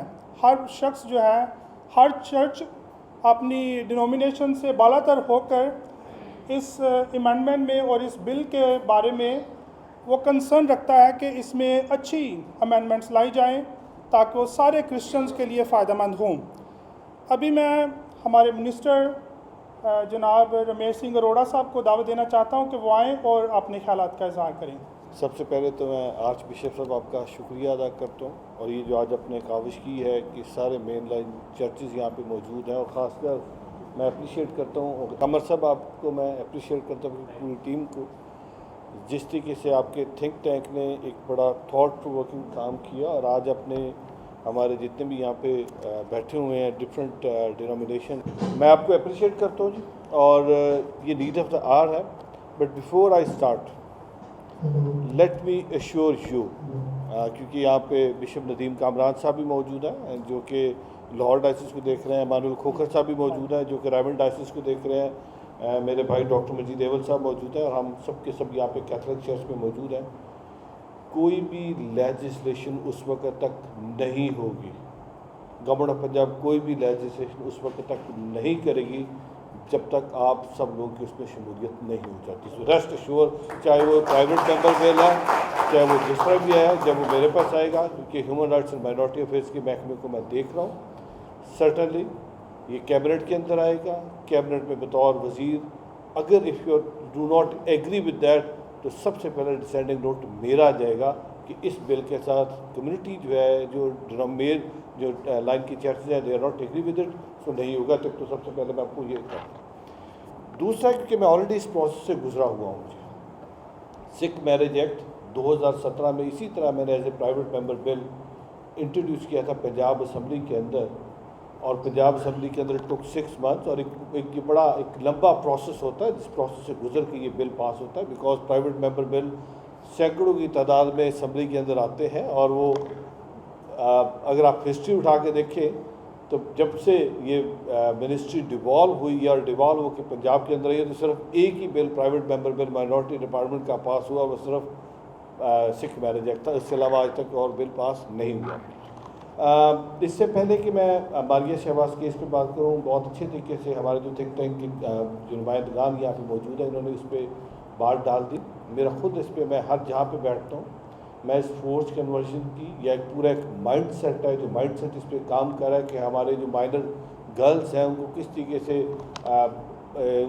ब्रेन वॉश करना है, ब्रेन वॉश करके हम उनको चेंज करना है। इस पर मेरी हर फोरम पे बात हो रही है, और इस पर हम काम भी कर रहे हैं कि कोई ऐसी लेजिस्लेशन लेके आए कि एटलीस्ट ये जो माइनर की कन्वर्जन है, बिकॉज ये मुझे मेरे लिए भी परेशानी का बायस था, और मैंने इस पर बात भी की है। जब ये इस तरह की स्टेटमेंट आई है, उस स्टेटमेंट से ख़ासकर अक़लियत के अंदर एक एहसास महरूमी और बढ़ी है, एहसास कमतरी और हुई है कि व्हाट इज़ दिस। इसका मतलब है किसी भी 12-13 साल की बच्ची को उठाएं, उसको उठा के 3 दिन प्रेशर में रखें, उसके ऊपर प्रेशर डालें, उसको कोर्ट में ले जाए, और कोर्ट में जाके वो statement they they, and after that ये कहा जाए कि 164 का बयान है, उसको ना पेरेंट्स से मिलने दिया जाए ना किसी और उसके बाद वो बच्ची हमेशा के लिए गायब होती है। ये सिर्फ आपके साथ नहीं, सिर्फ मसीह बहन भाइयों के साथ ही, दीगर अक़लियतों के साथ भी हुआ है, सिख कम्युनिटी के साथ भी हुआ है, हिंदू कम्युनिटी के साथ भी है, बहुत सारे हमारे जो शेड्यूल कास्ट हैं उनके साथ भी हुआ। ये नहीं होना चाहिए। मेरी इस पर बात हुई है, और इस वक्त लेट मी एश्योर यू कि पंजाब के अंदर बिलखसूस और पूरे पाकिस्तान के अंदर ये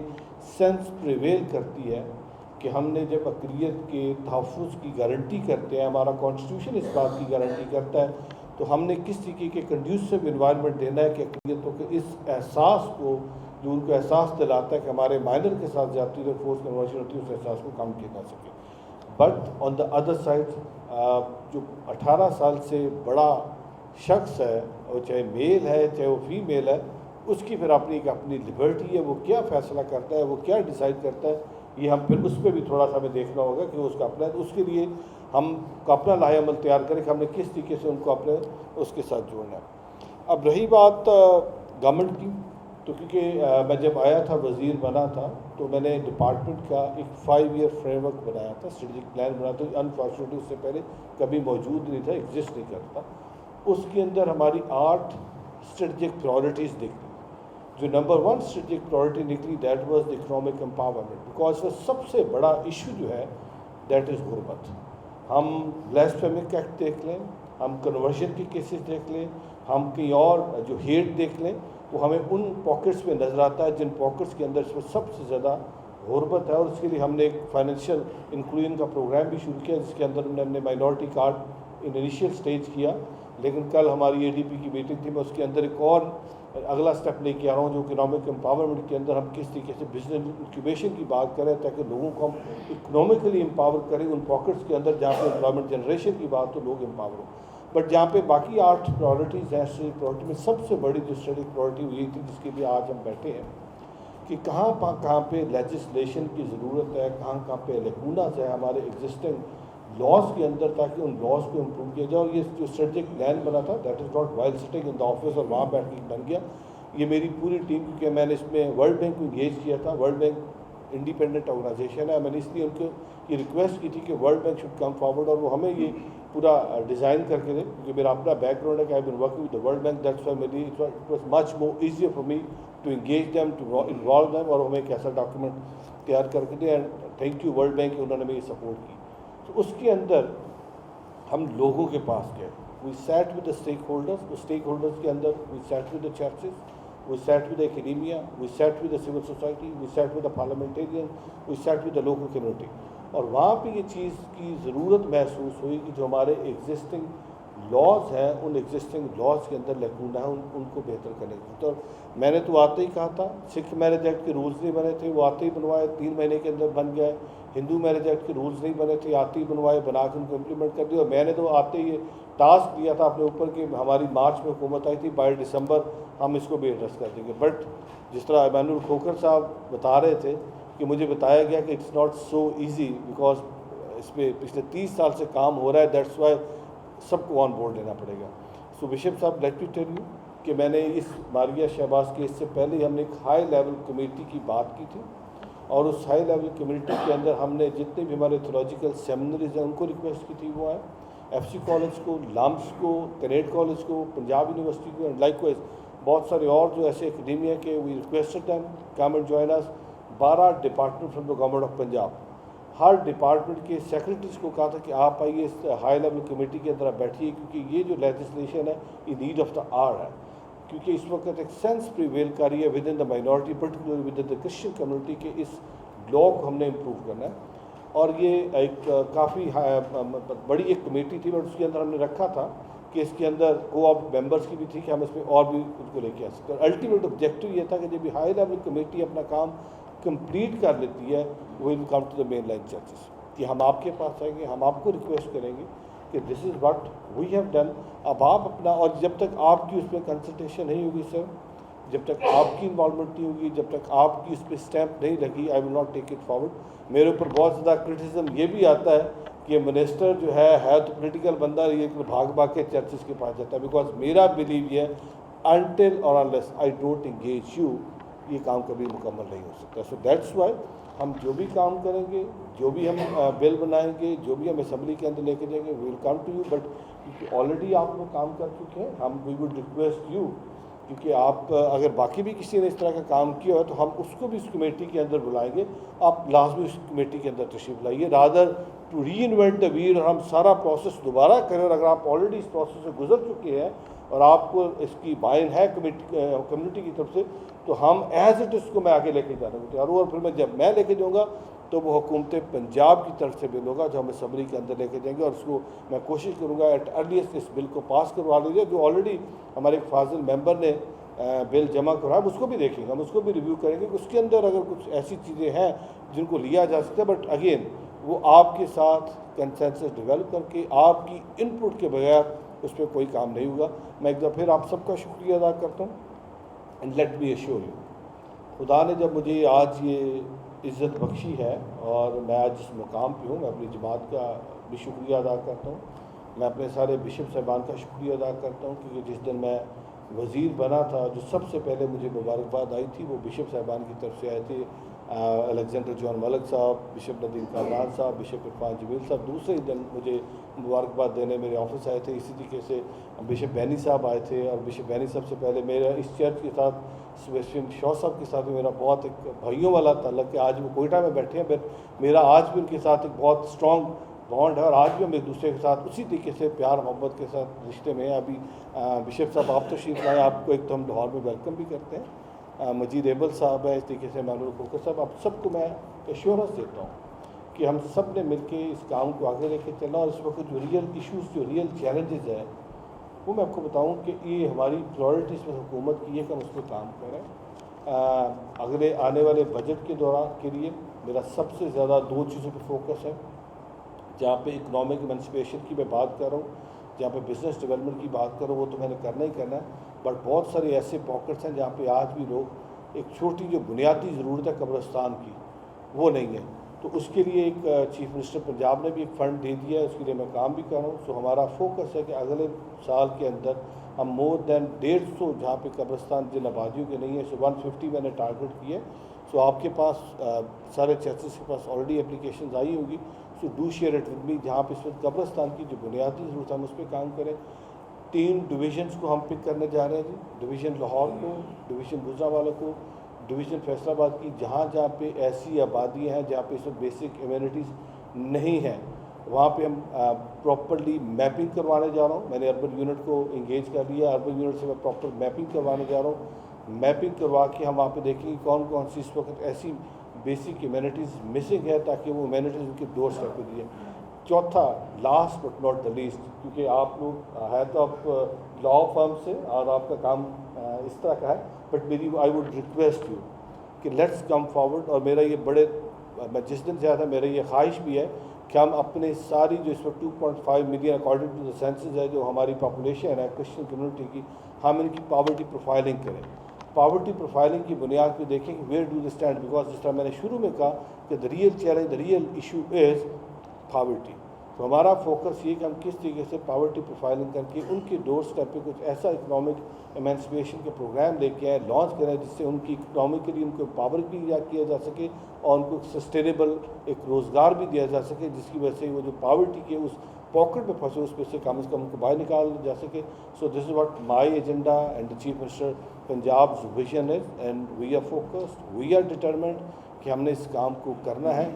और मुझे इसमें I cannot do it without your support, without your wishes, without your prayers. So I beg you all the time कि please, whenever you pray, whenever you wish, so please pray for me कि खुदा मुझे जिस काम के लिए मुझे खुदा ने मौका दिया, अपॉर्चुनिटी दी है, मुझसे खुदा वही काम करवाए जिससे इंसानियत का भला हो। Thank you very much for inviting me. Thank you minister साहब, बहुत बहुत शुक्रिया आपके खूबसूरत ख्यालात का और ये श्योरिटी दिलवाने का कि ये बिल आपके दस्तखत के बगैर ये पास नहीं हो सकता। अभी मैं दावत देना चाहता हूँ बिशप नदीम कामरान साहब को, जो Lahore diocese church of Pakistan के बिशप हैं, कि वो आएँ और 2 मिनट के लिए अपने ख्यालात का इज़हार करें। खुदा वाहिद, खुदा बाप, खुदा बेटे, खुदा रूहुल कुद्दूस के नाम में आमीन। सबसे पहले तो आर्च बिशप खालिद को मैं अपनी जानब से और लाहौर डायसिस की तरफ से बिशप ऑफ लाहौर होने का मुकर्रर होने पर मुबारकबाद पेश करता हूँ। बिशप जी, आज जिस नशिस्त का आपने अहतमाम किया है मैं इसके लिए भी आपको मुबारकबाद देना चाहता हूँ। और फिर हमारे भाई यहाँ पर Sardar Ramesh Arora, minister of human rights and minority मौजूद हैं और उनकी जो खिदमात हैं मैं समझता हूँ कि उन्हें अगर हम ना सराहें तो ये बहुत बड़ी बेइंसाफ़ी है। और जो अभी मिस्टर मैनुअल ने क्वेश्चन किया था और जो हमारे तहफ़्फ़ुज़ात थे इस बिल के बारे में, आपने बड़ा वाज़ह तौर पर उसको बयान किया है कि इतनी जल्दी ये बिल पास नहीं होगा जब तक आप तमाम चर्चेस के साथ बातचीत नहीं करते और एक बिल जो है वो प्रॉपर आप तक नहीं पहुंचता, उस वक्त तक नहीं होगा। फिर यहाँ पर पादरी मजीद एबल हैं, मैं इनका भी शुक्रगुज़ार हूँ। ये हमारे कम्युनिटी के बहुत खूबसूरत चेहरा है और हर जगह पर होते हैं और अपनी जो एबिलिटीज़ हैं उनको कलीसिया के लिए ज़रूर पेश करते हैं। पादरी इमैनुअल खोखर है और फिर पादरी रोबिन कमर यहाँ पर मौजूद हैं और जितने पादरी साहबान हैं, फादर साहबान हैं, फादर आसिफ सरदार और सिस्टर साहबात जितने लेमैन हैं, मैं आप सबको सलाम पेश करता हूँ। जिस तरह हमारे भाई जो वकील हैं उन्होंने बड़ी खूबसूरती के साथ इस बिल को बयान किया है कि 1872 का बिल क्या है, 2026 का क्या है। मैं इसमें जो हमारे MPA हैं मिस्टर बाबा फैलबूस, उनको अप्रिशिएट भी करना चाहता हूं, लेकिन उसके साथ मेरी रिजर्वेशंस भी हैं क्योंकि कोई महीना डेढ़ महीना पहले मेरी उनसे मुलाकात हुई थी।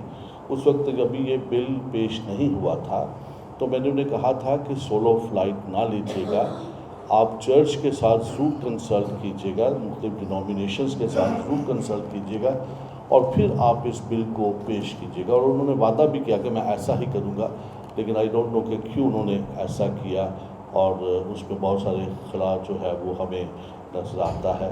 लेकिन बहरहाल मैं समझता हूँ कि एज ए क्रिश्चियन कम्युनिटी हम हमेशा यूनिटी की बात करते हैं, तो I want to appreciate him कि उन्होंने एक इनिशिएटिव लिया है। और जैसे मिनिस्टर साहब ने कहा है कि इसमें अमेंडमेंट्स और दूसरी जो चीज़ें हैं वो हो सकती हैं, उसकी गुंजाइश है और जब तक वो सिग्नेचर नहीं करेगी उस वक्त तक ये नहीं होगा। चलिए एक चीज़ हमारे सामने आई है जिसमें से हम खामियां खूबियां सारी चीज़ें देख सकते हैं। अभी मैं प्रेस्बिटेरियन चर्च से डॉक्टर मजीद अव्वल साहब को दावत देता हूँ कि वो मुख्तसर अपने ख्यालात का इज़हार करें। Thank you very much father ji. मेरी तरफ से मुबारकबाद है हिज ग्रेस आर्च बिशप को कि आपने हमें सबको इकट्ठा करके हिलाया है, फिर से शेक किया है। और मिनिस्टर साहब आपका आज भी वक्त निकाल के यहाँ आना, हमें पता आप कितने बिजी हैं, shows your dedication for this purpose also. So thank you very much. आज एक बात तो हुई, हम माने या ना माने, हम में से कोई 90% होंगे जिन्होंने कभी इस एक्ट को देखा भी नहीं होगा, तो आज आपने हमें पढ़ा दिया। ये बड़ा ज़रूरी है। आप क्लर्जी को भी चेक कर लें, बहुत से लोगों को इसको पढ़ा ही नहीं। So something positive happen today और हम इसको अब आगे लेके चलेंगे। मुझे पता है हमारा जो मेन लाइन चर्च है इस वक्त मोटिवेटेड है और वी आर टुगेदर। ये जो लफ्ज़ मिनॉरिटी है, हम खुद इसकी रिस्पेक्ट नहीं करते, हम दूसरों से क्या तवक्को करें।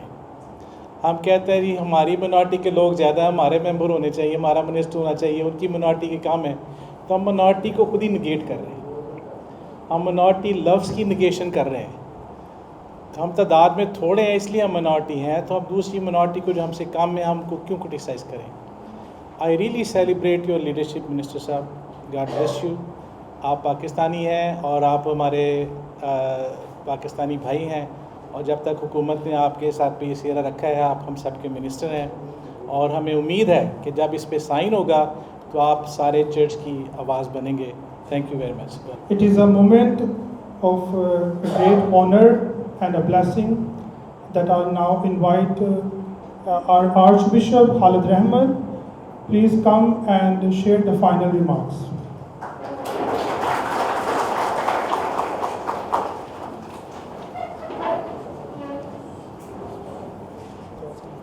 तशरीफ़ रखें।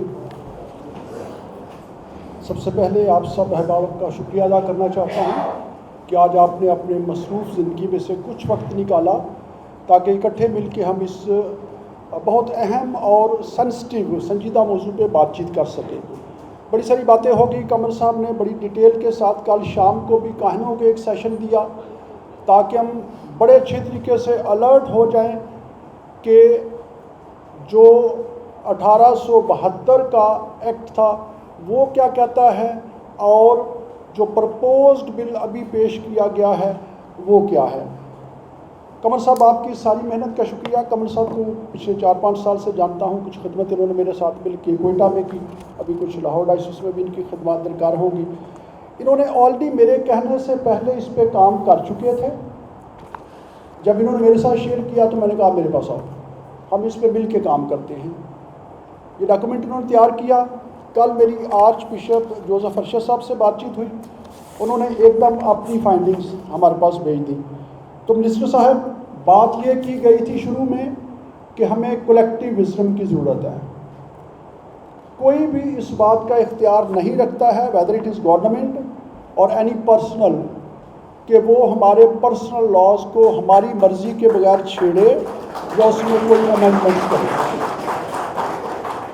मैं इस वक्त आपके सामने खड़ा होकर इस बात की जोर दे रहा हूँ कि कल मेरी बिशप साहब से मुलाकात हुई, जोसेफ साहब से, एक काम उन्होंने अपने फाइंडिंग्स भेज दी।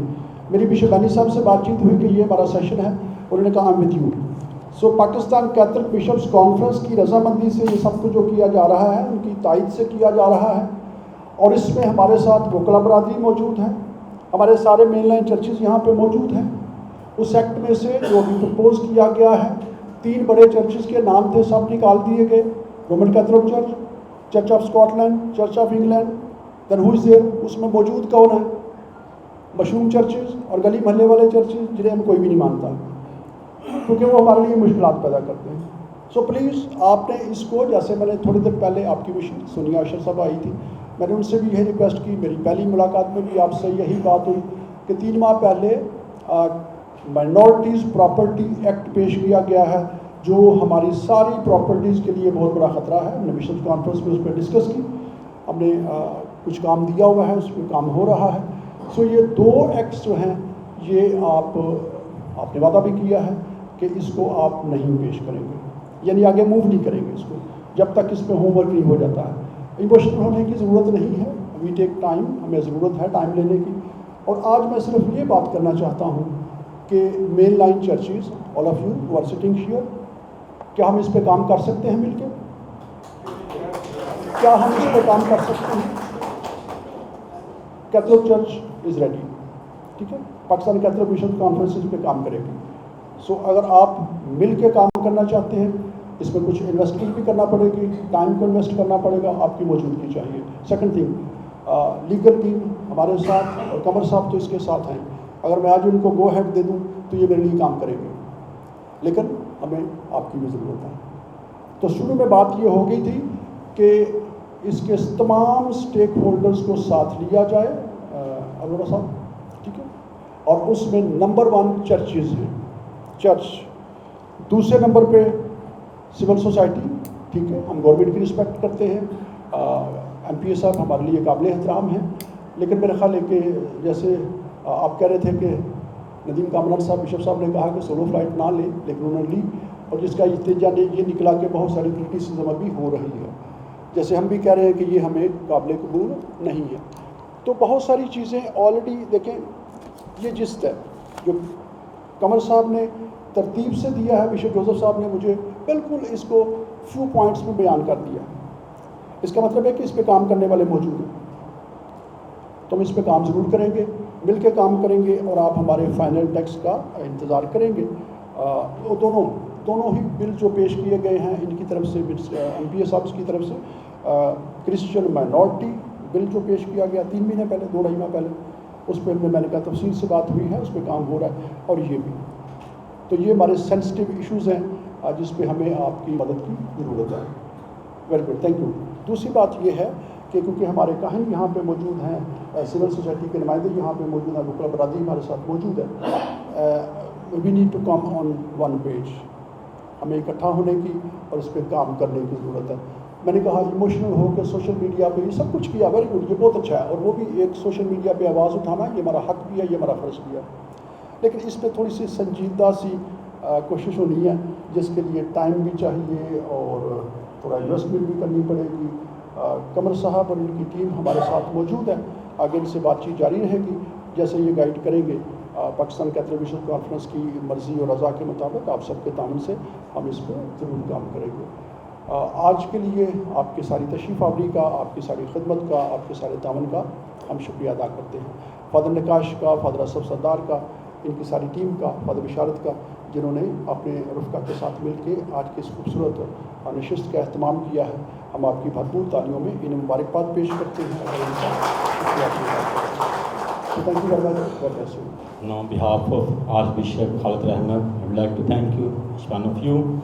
आप यहाँ पर आए हैं, आपका शुक्रिया अदा करना चाहता हूँ हम सब आपका, बिशप नदीम कामत साहब का बहुत बहुत शुक्रिया, डॉक्टर मजीद एबल का, मैडम फोके साहब का शुक्रिया अदा करते हैं, बारी रेवरेंड पास्टर रोबन का शुक्रिया अदा करते हैं, पास्टर नियामत का शुक्रिया अदा करते हैं, और ख़ासतौर पर अपने भाई कमर साहब का शुक्रिया अदा करते हैं, थैंक यू। भाई हरून एडवोकेट हाई कोर्ट का शुक्रिया अदा करते हैं, भाई मैनुअल का, सिस्टर्स का, आप सब का, तमाम फादर साहबान और सिस्टर्स बान का भी शुक्रिया, thank you very much, God bless you all.